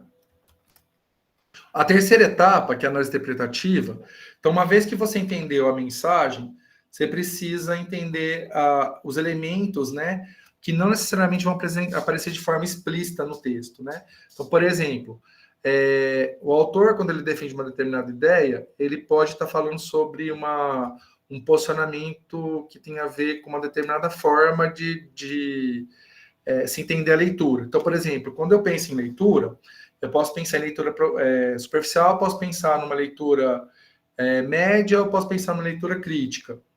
Então, qual que é o pressuposto? Quando o autor traz a ideia da leitura analítica, ele está pensando numa capacidade de leitura crítica, certo? Então, a leitura analítica como uma aproximação do que seria uma leitura crítica. Então, aqui é um pressuposto que a gente faz, certo? E de que maneira o autor associa as ideias. Então, esses elementos aqui são todos importantes para a gente chegar nesse nível de compreensão do texto. A partir disso, a gente consegue discutir o que o autor tem para dizer. Quando a Vanessa perguntou, né, então eu posso colocar, né, minha opinião, meu posicionamento? Quando você chega nesse nível, né, na hora que você vai fazer a escrita, você está fazendo a problematização. Então, o autor, ele te apresenta um conjunto de informações que estão no texto. Então, você vem aqui, você vai fazer uma análise textual, quais são os elementos, quais são as palavras que eu não conheço, qual foi a parte que eu fiquei em dúvida. Aí, a partir disso, você vai entender qual é o tema, os problemas, o que o autor está defendendo. Aí, a partir disso, o que o autor está querendo dizer com isso que ele está defendendo aqui.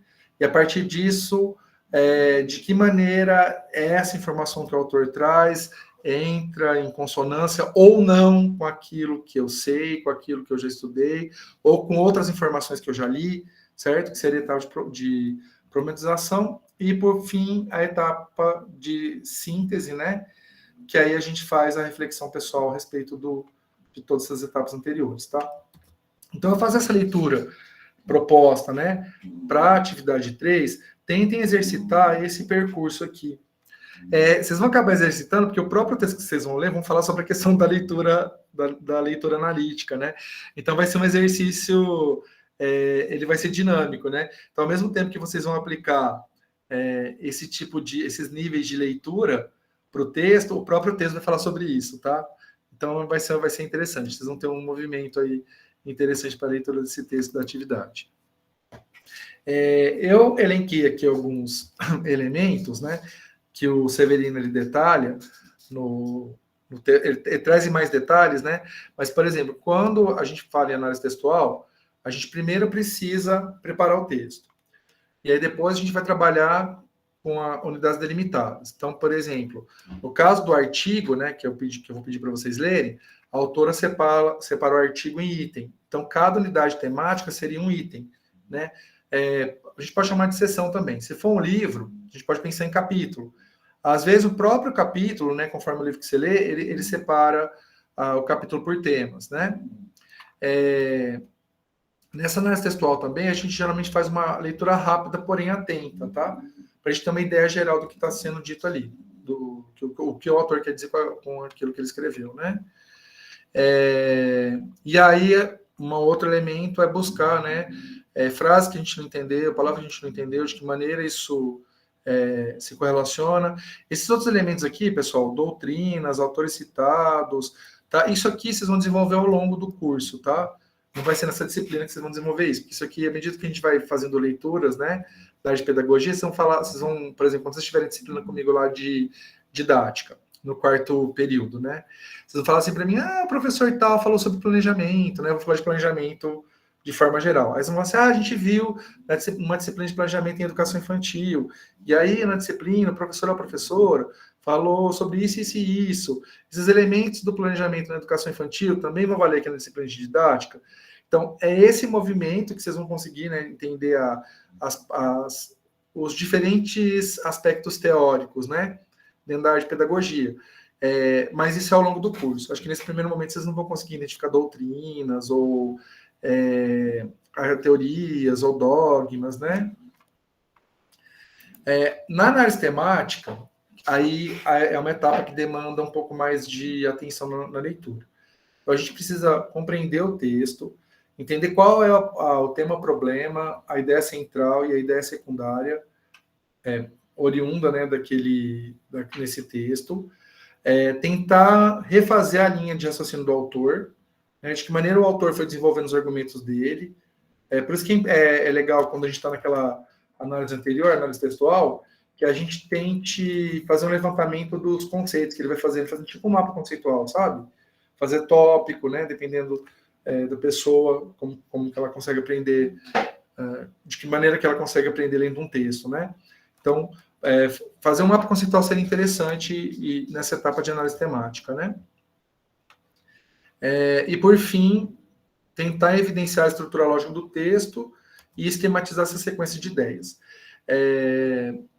No curso de biologia, eu peço para os alunos fazerem seminário a partir de artigo científico, né?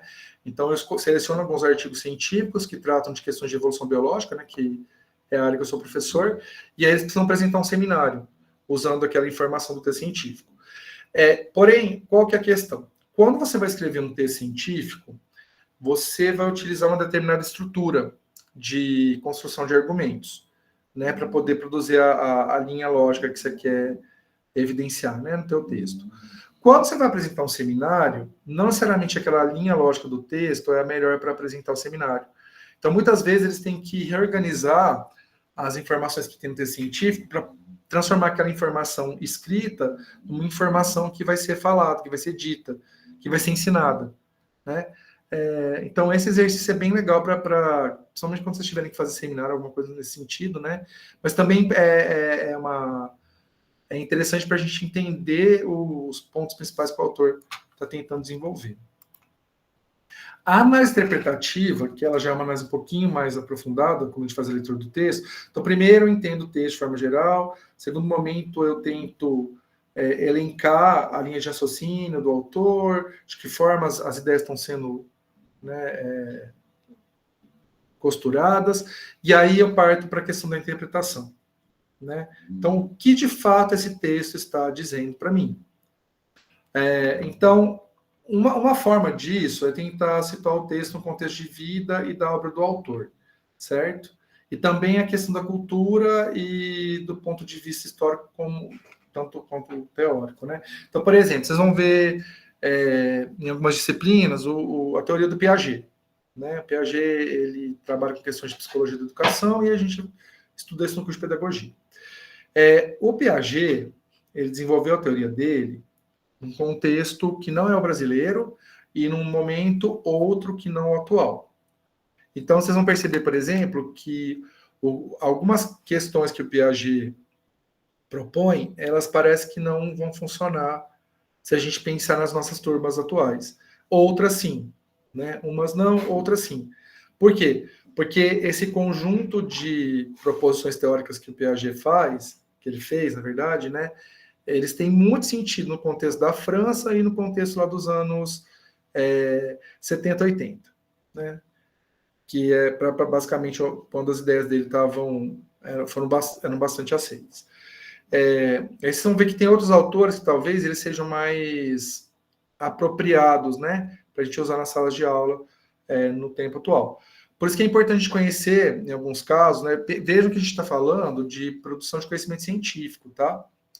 Então, essas informações a respeito do autor, do contexto histórico que ele está inserido, o momento, né? Tudo isso é importante para a gente entender o que ele está propondo de construção, né? De conhecimento. Eu tentei selecionar um texto que foi publicado agora em 2022, justamente porque, para vocês, acho que é 2021 ou 2022, não lembro agora. Um texto bem recente, que aí o contexto é brasileiro, é um contexto que tem a ver com a questão de um período pandêmico, né? Então, ele traz uma reflexão a respeito da leitura de texto que tem a ver com o contexto cultural nosso brasileiro e o contexto histórico, que é a questão da pandemia, né?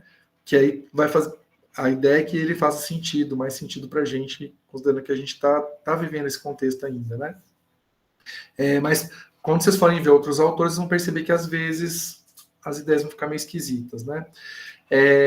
Obviamente que se fosse literatura, não é o caso aqui, tá, gente? O curso não é um curso de letras, é um curso de pedagogia, mas se fosse, por exemplo, uma questão de literatura, a informação do autor e a informação do contexto histórico dele, às vezes não faz diferença, certo? Porque às vezes a obra, ela é por si só. Então, por exemplo, quando a gente pensa lá no soneto do Camões, né? Que amor é fogo, que arte sem se ver, é ferida que dói não se sente, é contentamento descontente, é dor que desatina sem doer. E isso vai fazer sentido em qualquer contexto. Eu não preciso saber que o Camões, ele é um autor lá do século XIV, que escrevia em português arcaico, que ele é de Portugal, isso não vai fazer diferença. Porque o impacto, né, daquele texto, ele independe dessa produção, né, do contexto histórico. Inclusive, tem autores que escrevem textos atuais e que vão fazer referência a tempos idos, né? Nós assistimos frequentemente filmes, por exemplo, recentemente teve um filme que chama 1917, que é um filme sobre a Primeira Guerra Mundial e que foi feito agora, no século XXI. Então, se a gente pensar no contexto histórico, para uma obra que ela é artística e não científica, o contexto histórico talvez ele tenha uma influência menor, tá? Obviamente que tem autores que defendem, quando a gente vai estudar literatura ou artes, né, a gente também tem que levar o contexto histórico em conta, mas essa talvez é uma questão que, para literatura ou produção artística, ela não é tão relevante quanto é para a questão da produção de conhecimento científico, certo? E aí, claro, nesse mesmo sentido que eu estou falando, né, que o Severino traz aqui, né, explicitar os pressupostos filosóficos do autor, que justifique suas posturas teóricas, né? Então, é importante a gente entender que aquele autor, por exemplo, ele é marxista ou não, né? Então, ele vai trazer algumas questões que têm a ver com a teoria com uma abordagem materialista histórica ou coisa do tipo, né? Mas vocês vão ver, ao longo do curso, vocês vão ter mais contato com esses outros conceitos, essas outras teorias, né? E tentar aproximar e associar a ideia do autor expressa naquela unidade que você está lendo com as demais, tá? Então, essa dimensão da análise tem a ver com isso. A análise interpretativa também, né? Quando a gente pensa na questão crítica, o Severino, ele elenca esses elementos, né?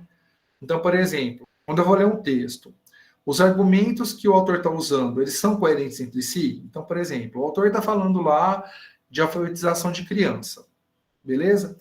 E aí, no parágrafo seguinte, ele vai falar de práticas de leitura em adulto. Beleza. É possível ter uma coerência entre alfabetização de criança e prática de leitura em adulto? Sim. Mas o autor conseguiu desenvolver o texto dele de forma a aproximar a prática de leitura de adulto com a alfabetização de crianças? Então, ao ser alfabetizado quando a gente é criança, isso vai interferir na minha prática de leitura como adulto, quando eu for adulto? O autor deixa isso explícito, de que maneira ele desenvolve isso? Então, a gente tem que ter essa criticidade, porque por mais que as informações pareçam fazer sentido, o autor conseguiu fazer elas fazerem sentido dentro do texto dele? Outra coisa, os argumentos que ele está utilizando, eles são válidos? Então, por exemplo, quando a gente diz que uma teoria era inferior a uma lei, eu preciso trazer isso de novo porque eu achei interessante, tá? Eu estou dizendo que a teoria, na verdade, ela é uma hipótese. E a hipótese não é baseada em lei. A hipótese ela é baseada em observação. A teoria não. A teoria é construída a partir das leis. Mas quando eu utilizo um argumento no qual eu aproximo a teoria da hipótese, eu estou usando um argumento que não é válido. Então, o meu argumento todo ele tem que ser colocado por terra. E aí, nesse sentido, a gente consegue desenvolver a nossa leitura crítica, certo? Não é porque está escrito que eu vou aceitar. Então, eu preciso, quando eu estou lendo, se aquele argumento que ele está utilizando ele é realmente válido ou ele está forçando a barra para que ele seja válido, né? Outra coisa, a forma que o autor trabalha aquele problema é original ou ele está falando mais do mesmo? Certo? Isso aí, claro, essa questão da originalidade, da validade do argumento, ela vai depender muito de quanto leitura vocês fizerem ao longo do curso, né? Então, esse é um processo também que a gente vai se tornando um leitor crítico à medida que a gente vai lendo, né? Lendo, tomando cuidado com essas questões, né? Outra coisa, o autor, ele analisa o tema de forma aprofundada ou ele só joga um monte de informações superficiais sem desenvolver nenhuma delas, com exemplo, com relação entre ideias, ou ele vai só colocando em tópico? Né? A outra questão que tem a ver com a análise interpretativa crítica. A conclusão que o autor chega, ela é compatível com o que ele disse anteriormente, ou ele simplesmente joga uma conclusão para chamar atenção? E, por fim, o autor, ele se posiciona ou ele simplesmente reproduz ideias? Certo? Uma outra etapa, né? Lembra daquele esqueminha, que seria a penúltima, é a problematização.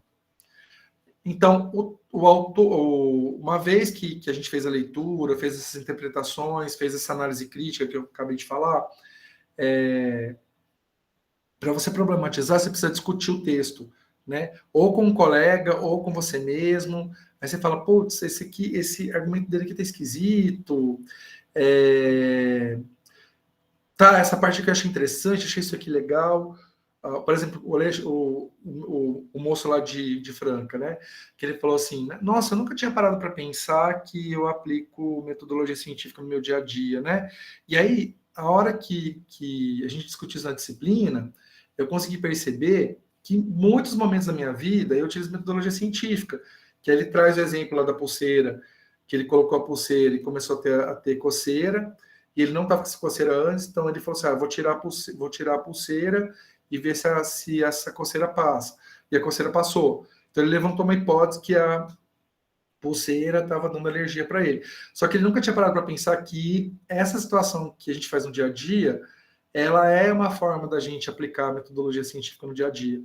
E aí é como se ele tivesse discutido o que a gente tinha visto na aula com uma experiência, com uma vivência dele, né? Outra coisa também é levantar e debater as questões que estão explícitas ou implícitas no texto, né?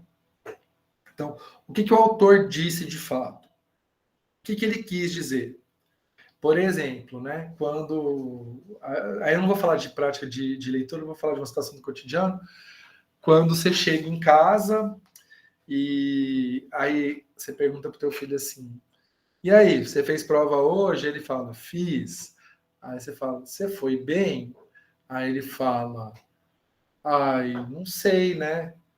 Aí você fala, não sei. Porque quando a gente vai bem, né? Geralmente quando a gente vai bem em prova, a gente sabe que a gente foi bem. Quando a gente vai mal, a gente fala que não sabe, né? Se foi bem ou mal. Então você consegue, isso está implícito, né? Não quer dizer que, obviamente, que quando o menino fala não sei, ele foi mal.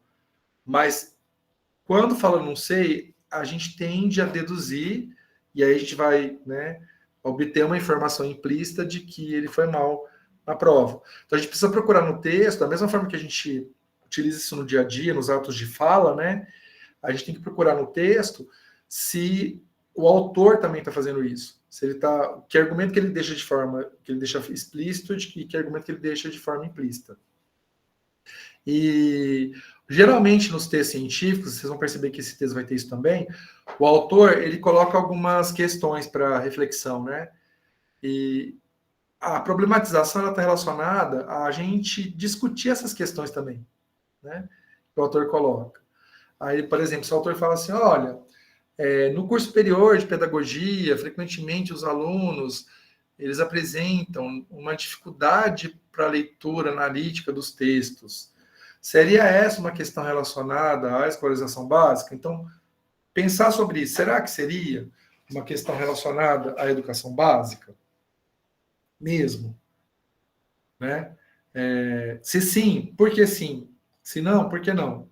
Né? Então, os autores geralmente eles deixam, às vezes eles deixam de forma direta, né, uma pergunta direta, ou às vezes eles colocam assim, mais estudos precisam ser realizados para se investigar tal coisa. Então, às vezes eles colocam isso para trazer esse ponto.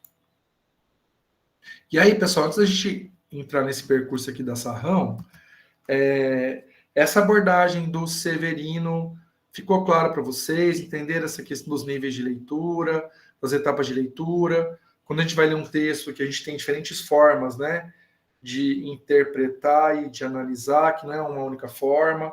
Então, a gente analisa no nível mais superficial, que é o nível textual, até um nível mais profundo, que é problematizar a informação. E vocês vão tentar fazer a leitura, né, desse texto da Sarrão que está propondo atividade 3, utilizando essa proposta. Vocês têm alguma questão, alguma dúvida em relação a isso?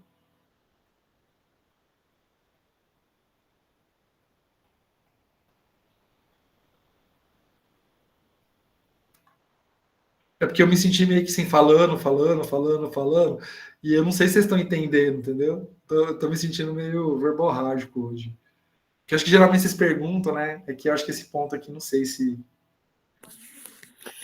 Porque agora o senhor começou a tratar de uns assuntos mais técnicos, já começaram a perceber que estão realmente num curso de graduação, mas é isso mesmo, alunos. Podem ficar tranquilos, que começa assim, a gente precisa de começar a direcionar esse olhar técnico, esse olhar científico, né, preparando vocês enquanto acadêmicos. Obrigado, Luiz. Acho que é isso mesmo, né?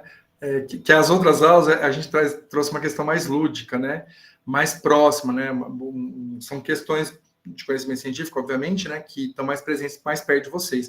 Agora a gente está indo para uma questão de produção sistemática de conhecimento, que é o texto escrito, e a capacidade de ler essa produção. Então, ela demanda uma forma de leitura que é um pouco diferente da forma de leitura que a gente utiliza para ler uma mensagem do WhatsApp, uma mensagem no Facebook, um artigo de jornal, tá? Um artigo de jornal até demandaria um pouco mais de leitura crítica, mas a gente acaba fazendo uma leitura mais superficial. Um livro que a gente está lendo por lazer, a gente vai fazer uma leitura, às vezes você faz uma leitura mais agradável, né? Que é mais para você relaxar, e que não demanda essa análise crítica, né, tanto do texto.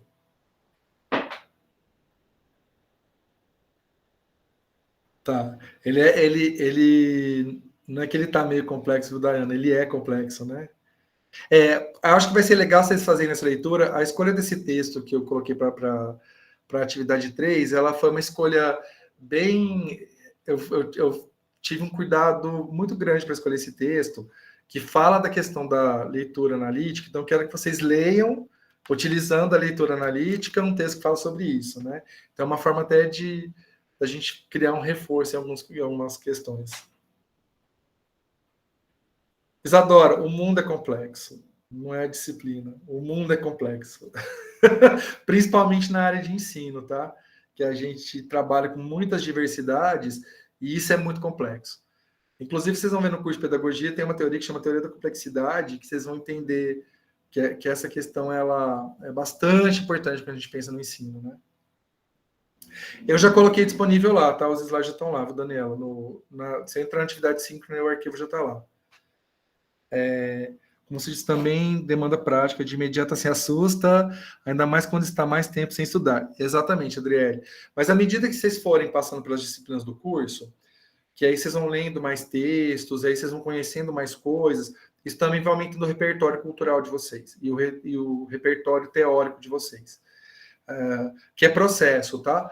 Essa é a primeira disciplina, né? A disciplina do Breno é uma disciplina que ela é muito prática, porque tem a ver com a questão do processo, da questão da educação à distância, os elementos que estão relacionados a ele, então é muito pragmático.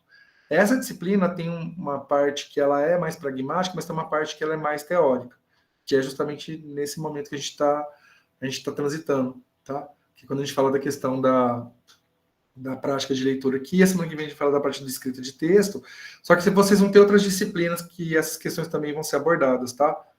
Então, podem ficar tranquilos. É mais para vocês irem se acostumando que isso vai ser algo recorrente ao longo do curso. Certo? Acho que vale a pena vocês lerem o texto do Severino, que eu coloquei lá também, que aí ele vai desenvolvendo isso com mais detalhamento, com mais calma. E aí a Sarrão também desenvolve essa questão de forma tranquila. Vocês vão ter que problematizar para poder produzir depois, né? Então, o texto escrito que vocês vão produzir, ele vai demandar uma problematização anterior, então vocês vão ter um processo de produção também que vai ajudar vocês a entender melhor essa questão da leitura. Certo? Bom, então, a Sarrão, ela vai desenvolver isso, que é a atividade 3, mas eu achei interessante trazer aqui para discutir aqui na aula de hoje. Daniela, concordo com você plenamente, tá? Eu vou fazer um esforço, pelo menos, para deixar... Porque o material de leitura, o material textual, eu já tinha ele separado faz tempo. Inclusive, da semana que vem também eu já tenho separado. Eu podia ter deixado ele para vocês, só as atividades que eu não tinha finalizado ainda. Mas eu vou tentar deixar da semana 4 já amanhã também, tá? Para vocês poderem ter acesso. Mas eu concordo com você. Quando eu estava na graduação, eu tentava ler antes das aulas. Eu fazia um esforço para fazer a leitura antes das aulas. Ajudava muito na hora que o professor explicar. Mas talvez você se considere péssima, Edna, porque você deve ter praticado pouco, porque a prática de escrita ela está muito relacionada a quanto a gente escreve, né? Então, você talvez tenha essa impressão que você é péssima, porque você deve ter feito poucos textos, escrito poucos textos que foram avaliados também. Tem isso também. Então, acho que aqui no curso você vai cansar de fazer isso. Você vai ter que escrever bastante texto que vão ser avaliados. Então, e aí a gente vai aprendendo, né? Eu lembro quando eu fui fazer o curso de pedagogia, eu já tinha feito o curso de letras e curso de biologia, tá? Eu tinha aquele monte de texto para produzir, mas eu estava acostumado a escrever texto na área de letras e na área de biologia.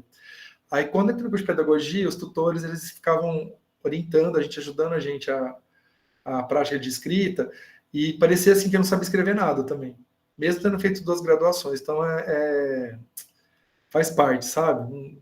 Não se sinta assim, mas à medida que você for escrevendo, você vai se sentindo mais seguro e você vai perceber que com orientação a gente consegue achar o caminho, sabe?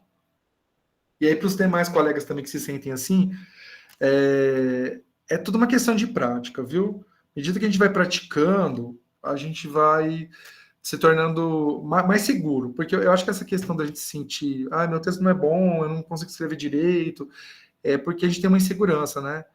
E ainda mais aqui no caso que vocês estão relatando aqui, faz muito tempo que vocês terminaram, né? Quer dizer, o contato que vocês tiveram com essa formalização, né, educacional faz muito tempo. 35 anos, por exemplo, né? Que eu acho que é o caso de vários alunos aqui que terminaram já a educação básica há muito tempo.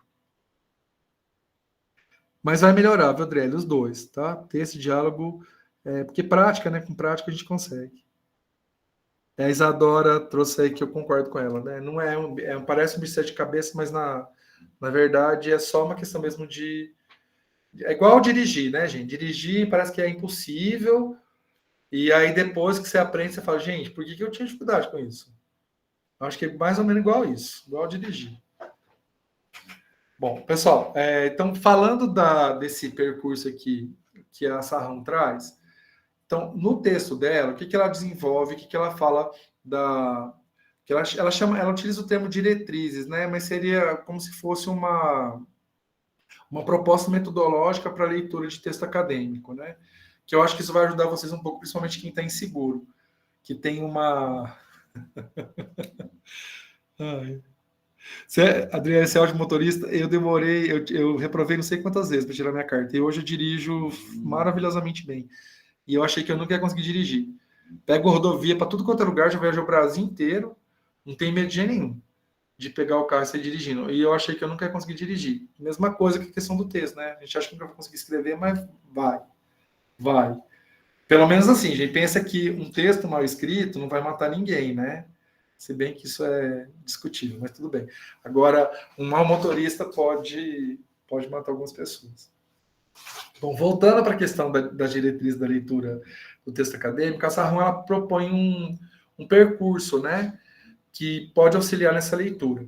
O Severino faz isso também, né, mas ele propõe como se fossem passos conceituais, né? Então, quando ele fala análise textual, análise interpretativa, análise temática, problematização, ele traz um conjunto de diretrizes também. O que a Sarram vai fazer é trazer um caminho mais passo a passo, né? Que eu acho que isso ajuda. Então, o primeiro passo, né, que a Sarram propõe é que a gente caracterize um texto acadêmico, certo? Então, de que maneira, qual é a estrutura de um texto acadêmico?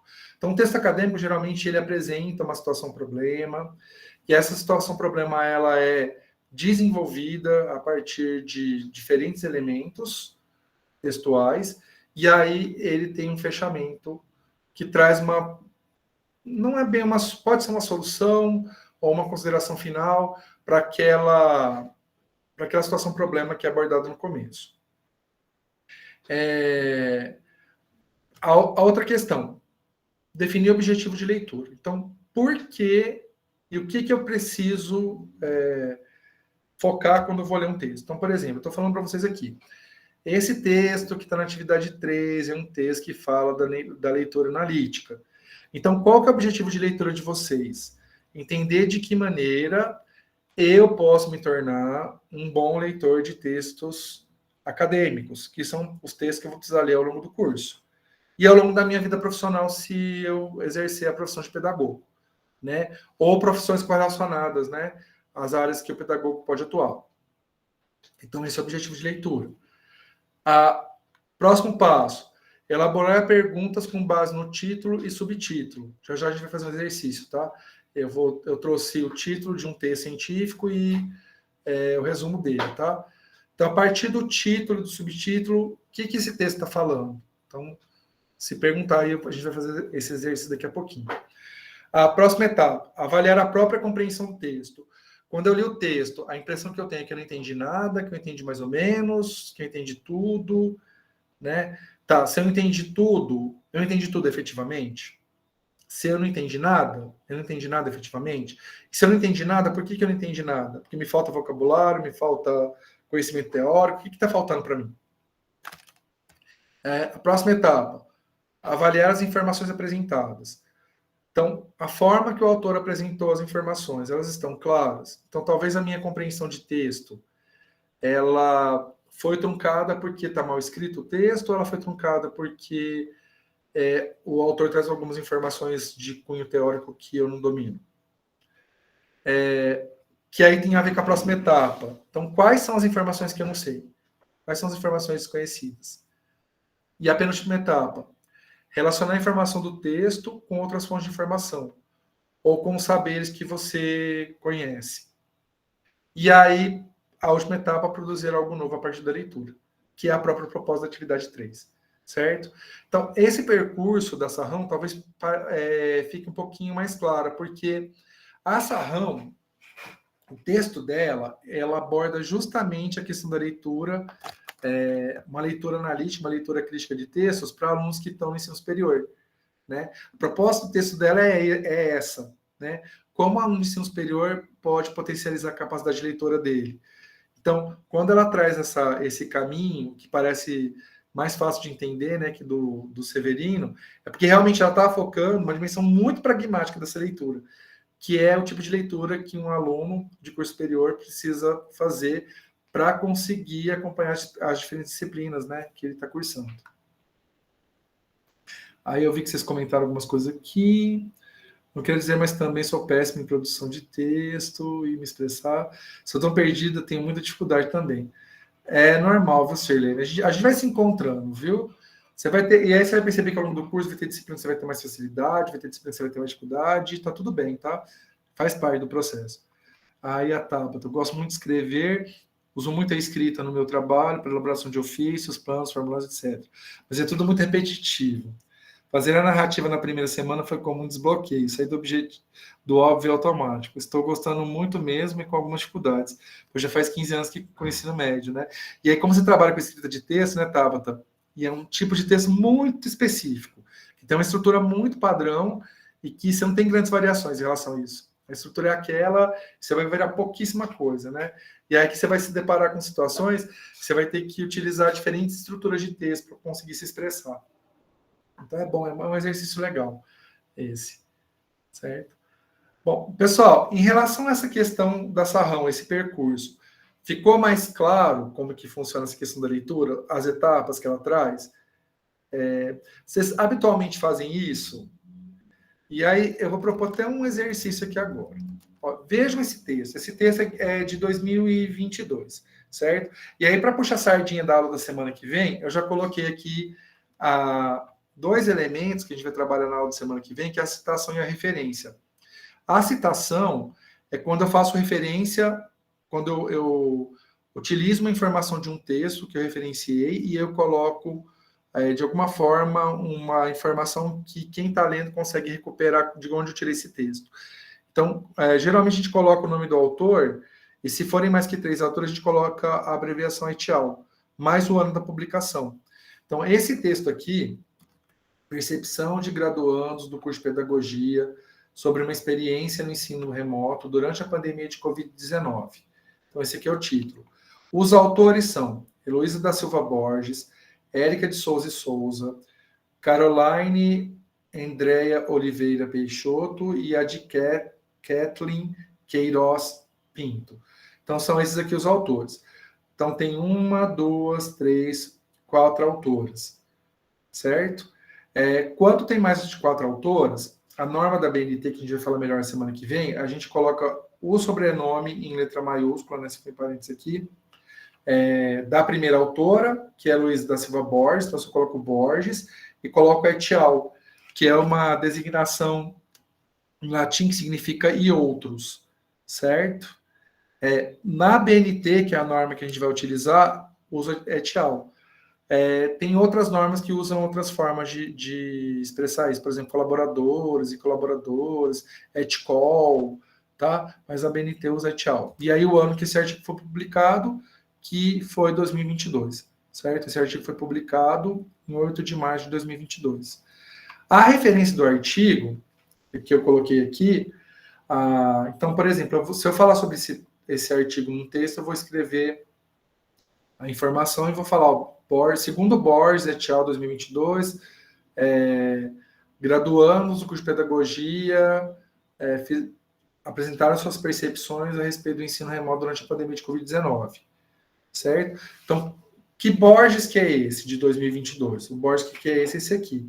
Então, eu coloco a entrada, né, na referência sempre pelos sobrenomes dos autores, aí o título, aqui no caso é um artigo científico, então é o título do artigo, né, percepções de graduandas do curso de pedagogia sobre uma experiência no ensino remoto durante a pandemia de Covid-19, a revista que foi publicada, que é essa Research Society and Development, o volume foi o volume 11, número 3, a página, no formato digital a gente utiliza essa forma de colocar página, tá? Que a gente consegue entender que a página digital é essa, tá? Mas se for, por exemplo, tem algumas outras revistas que coloca da página 10 à página 20. O DOI é um identificador do artigo, então a partir dele eu consigo chegar nele, né? Coloco isso aqui na internet, no navegador eu chego até ele, e aí eu coloquei também um endereço online onde a gente consegue recuperar, certo? E eu acessei ele hoje, certo? Bom, agora eu vou jogar a pergunta para vocês. A partir do título, da leitura do título, sobre o que se trata esse trabalho? Queria que ouvir vocês agora. Vocês acham que é sobre o quê?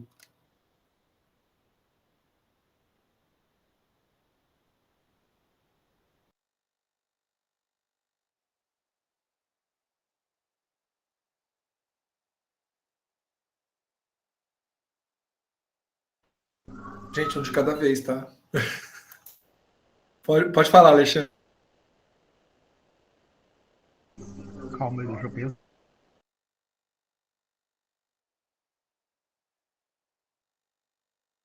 A Tainara trouxe que a opinião de graduandos, né, de pedagogia sobre ensino remoto durante a pandemia. A Elaine colocou ensino remoto. A Isadora, o que os alunos pensam sobre o ensino à distância durante a pandemia. Aí a Márcia, uma pesquisa sobre ensino remoto eu acho, sobre EAD.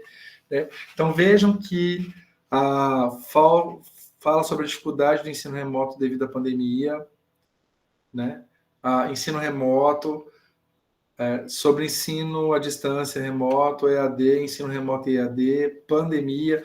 Então vejam, a gente consegue, a partir do título, recuperar algumas informações. Sem ler o texto, sem saber nada sobre o texto, só o título, a gente consegue deduzir, né, vamos usar o método dedutivo de novo, que o texto ele trata sobre questão de ensino remoto, que ele trata essa questão do ensino na pandemia, que provavelmente ele trata de questões de educação à distância, alguns colocaram aqui problemas do ensino remoto, Covid, sobre ensino durante a pandemia, experiência do ensino à distância durante o período de pandemia, ensino remoto EAD, então, várias hipóteses. O que acha das experiências no ensino remoto durante a pandemia, sobre o ensino remoto, sobre como os graduandos tiveram suas experiências com o ensino remoto.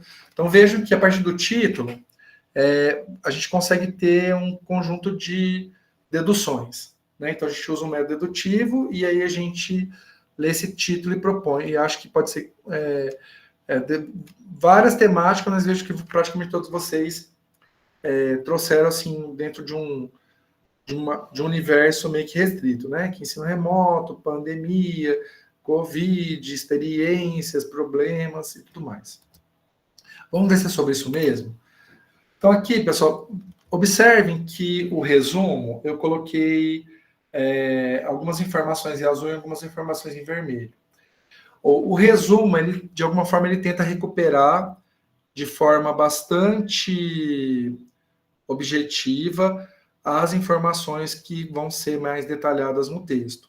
É como se fosse, o resumo ele traz, em algum sentido, uma dimensão de análise textual, né, que a gente viu lá do Severino, né, seria uma dimensão de análise textual. Aqui, o que eu fiz? Um texto científico, ele é organizado por elementos, né, que constituem. Então, ele tem introdução, objetivo, metodologia, resultados, discussão e conclusão. A primeira parte que está marcada em azul, ela traz um arcabouço teórico a respeito do tema que estaria relacionado à introdução. O que está em vermelho, logo depois desse primeiro azul, é o objetivo do trabalho. Quer dizer, o que os autores pretenderam, né? O que as autoras pretenderam ao escrever esse artigo. Esse segundo azul aqui, ele faz referência à metodologia que foi utilizada para fazer esse estudo. E o último vermelho aqui seriam os resultados e as conclusões que as autoras chegaram. Então, vejam que a primeira informação aqui que seria referente à introdução do texto. A pandemia da Covid-19 ocasionou profundos impactos e transformações em vários setores da sociedade de escala mundial. No campo educacional, em substituição das atividades de ensino na modalidade presencial, o ensino remoto emergencial foi adotado por grande parte das instituições como medida de contenção e prevenção da infecção causada pelo novo coronavírus, SARS-CoV-2 e suas variantes. E no estado do Amazonas, essa realidade não foi diferente. Então vejam que vocês trouxeram algumas informações aí, né? Ensino remoto, ensino durante a pandemia, né? Que a gente consegue recuperar aqui pela essa parte que faz uma referência à introdução do texto. O objetivo, né, desse texto foi, considerando os desafios desse contexto, no que concerne o ensino público, democrático e inclusão digital, o objetivo deste artigo é apresentar as percepções de graduandos e graduandas do curso de licenciatura em pedagogia da Faculdade de Educação da Universidade Federal do Amazonas sobre as atividades da disciplina Movimentos Sociais e Educação que foram desenvolvidas por meio do ensino remoto emergencial, devido ao cenário pandêmico. Certo? Então, o objetivo foi levantar as percepções dos alunos nessa modalidade de ensino. Né? Eram alunos que estavam cursando, né, um curso superior presencial e aí, em virtude da questão da pandemia do Covid, tiveram que desenvolver, né, essas disciplinas por meio do ensino remoto emergencial. Aí, qual foi a metodologia utilizada? Trata-se de uma pesquisa qualitativa em que utilizou-se o formulário Google Forms como ferramenta para coleta de informação, além de um suporte bibliográfico e documental. Certo? A revista ela foi qualitativa porque os autores, a gente vai ver melhor semana que vem, né? Mas a pesquisa qualitativa, ela analisa o teor do que determinadas, por exemplo, ela pode analisar o teor do que determinados respondentes apresentaram diante de uma questão. Certo? E aí, quais foram os resultados? E aí, para isso, eles utilizaram, os alunos responderam isso utilizando o Google Forms, que é uma ferramenta, né, que a gente utiliza para... O aluno pode responder questão fechada, questão aberta, né? Então, essa foi a metodologia. E aí, a partir das respostas, os autores analisaram as respostas utilizando o suporte bibliográfico e documental. E aí, as conclusões foram as seguintes. Os resultados revelam que existem desafios, limites e benefícios do ensino remoto emergencial no âmbito da graduação. E no que se refere à disciplina Movimentos Sociais e Educação, o curso de Pedagogia da FACED, o FAM, este foi um terreno desafiador e, ao mesmo tempo, profícuo para a construção de conhecimento dos acadêmicos. Certo? Então, vejam que as autoras conseguiram levantar as principais potencialidades e as limitações desse ensino remoto emergencial. Aqui no resumo elas não detalharam, aqui no resumo a gente não detalha, mas no texto elas detalham exatamente quais foram os pontos, né, que os alunos apresentaram como limitações e quais foram aqueles que eles apresentaram como potencialidades, certo? Então, a gente precisaria fazer a leitura do texto para retomar isso aqui, certo? Mas vejam que a gente consegue, a partir da leitura desse resumo, recuperar uma série de informações, né? Então, no primeiro momento, a gente analisa textualmente, vê alguma palavra que eu não conheço, tento identificar, depois eu vejo a linha lógica, né, que o autor construiu, aí depois, a partir dessa linha lógica, eu interpreto as informações que ele trouxe, e aí, a partir disso, eu problematizo, que foi o que a gente acabou de fazer aqui agora, né, com esse texto. E aí, Verisa, a pandemia não teve só os pontos negativos. O positivo dentro de curso em andamento foi que os alunos tiveram que aprender a ter disciplina para estudar, senão o ensino não acontece, o ensino não acontece, depende da gente. Então, a Ivelise, ela já traz uma interpretação a partir, né, do texto. Então, quer dizer, se as autoras só apresentarem pontos de limitação, tem alguma coisa errada aí. Então, ela está usando uma abordagem crítica. Porque se só trouxer ponto negativo, isso não corresponde à realidade.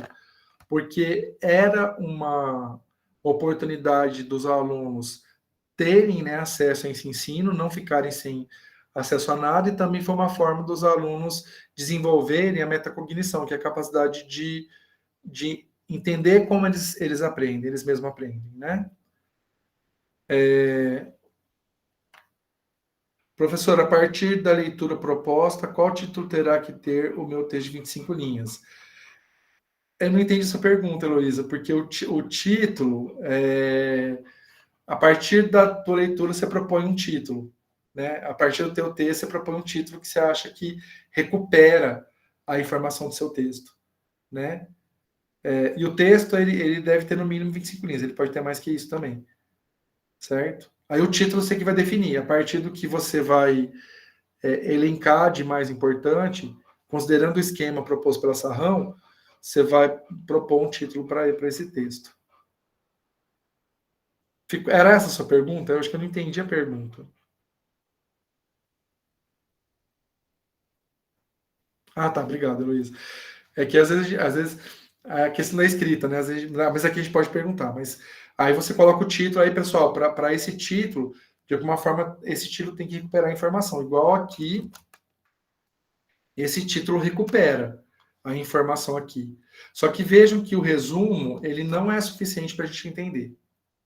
Né? A gente precisaria ler o texto na totalidade para a gente poder entender quais foram esses desafios aqui, quais foram os limites, quais foram os benefícios, né? A gente precisa saber isso. Mas o resumo ele já ajuda a gente a ter uma ideia, né? Seria aquele nível mais que o Severino chama de textual. Ler é realmente importante. Acabei de aprender 2 palavras novas neste resumo que apresentou. A facilidade de procurar no Google, não conhecia as palavras concerne e profícuo. Muito bom, Camila. E eu acabei não explicando nenhuma das duas, né? Que são 2 palavras complexas, né? Todo mundo sabia que significava concerne e profícuo, pessoal? Tá, dá um Google aí para descobrir. Eu não vou contar para vocês. Joga aí no Google, concerne e profícuo. Olha quanta gente não sabia.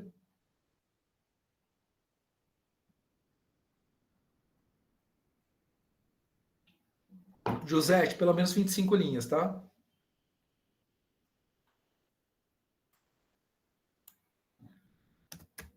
Eu vou dar um tempinho para vocês procurarem e eu vou colocar a definição aqui, tá?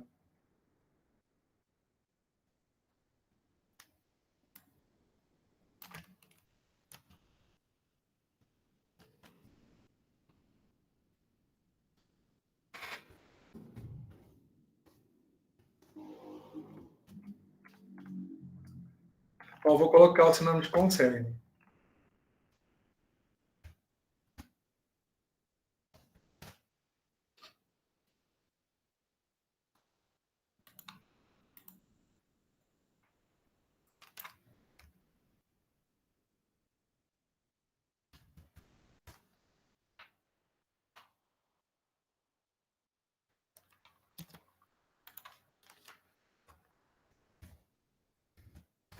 E aí de profícuo.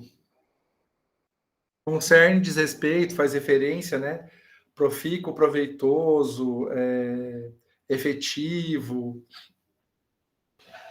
certo? Bom, pessoal, o que eu tinha previsto para hoje eram essas questões. Aí, se vocês tiverem alguma dúvida, alguma pergunta, quiser colocar agora, se não, se as dúvidas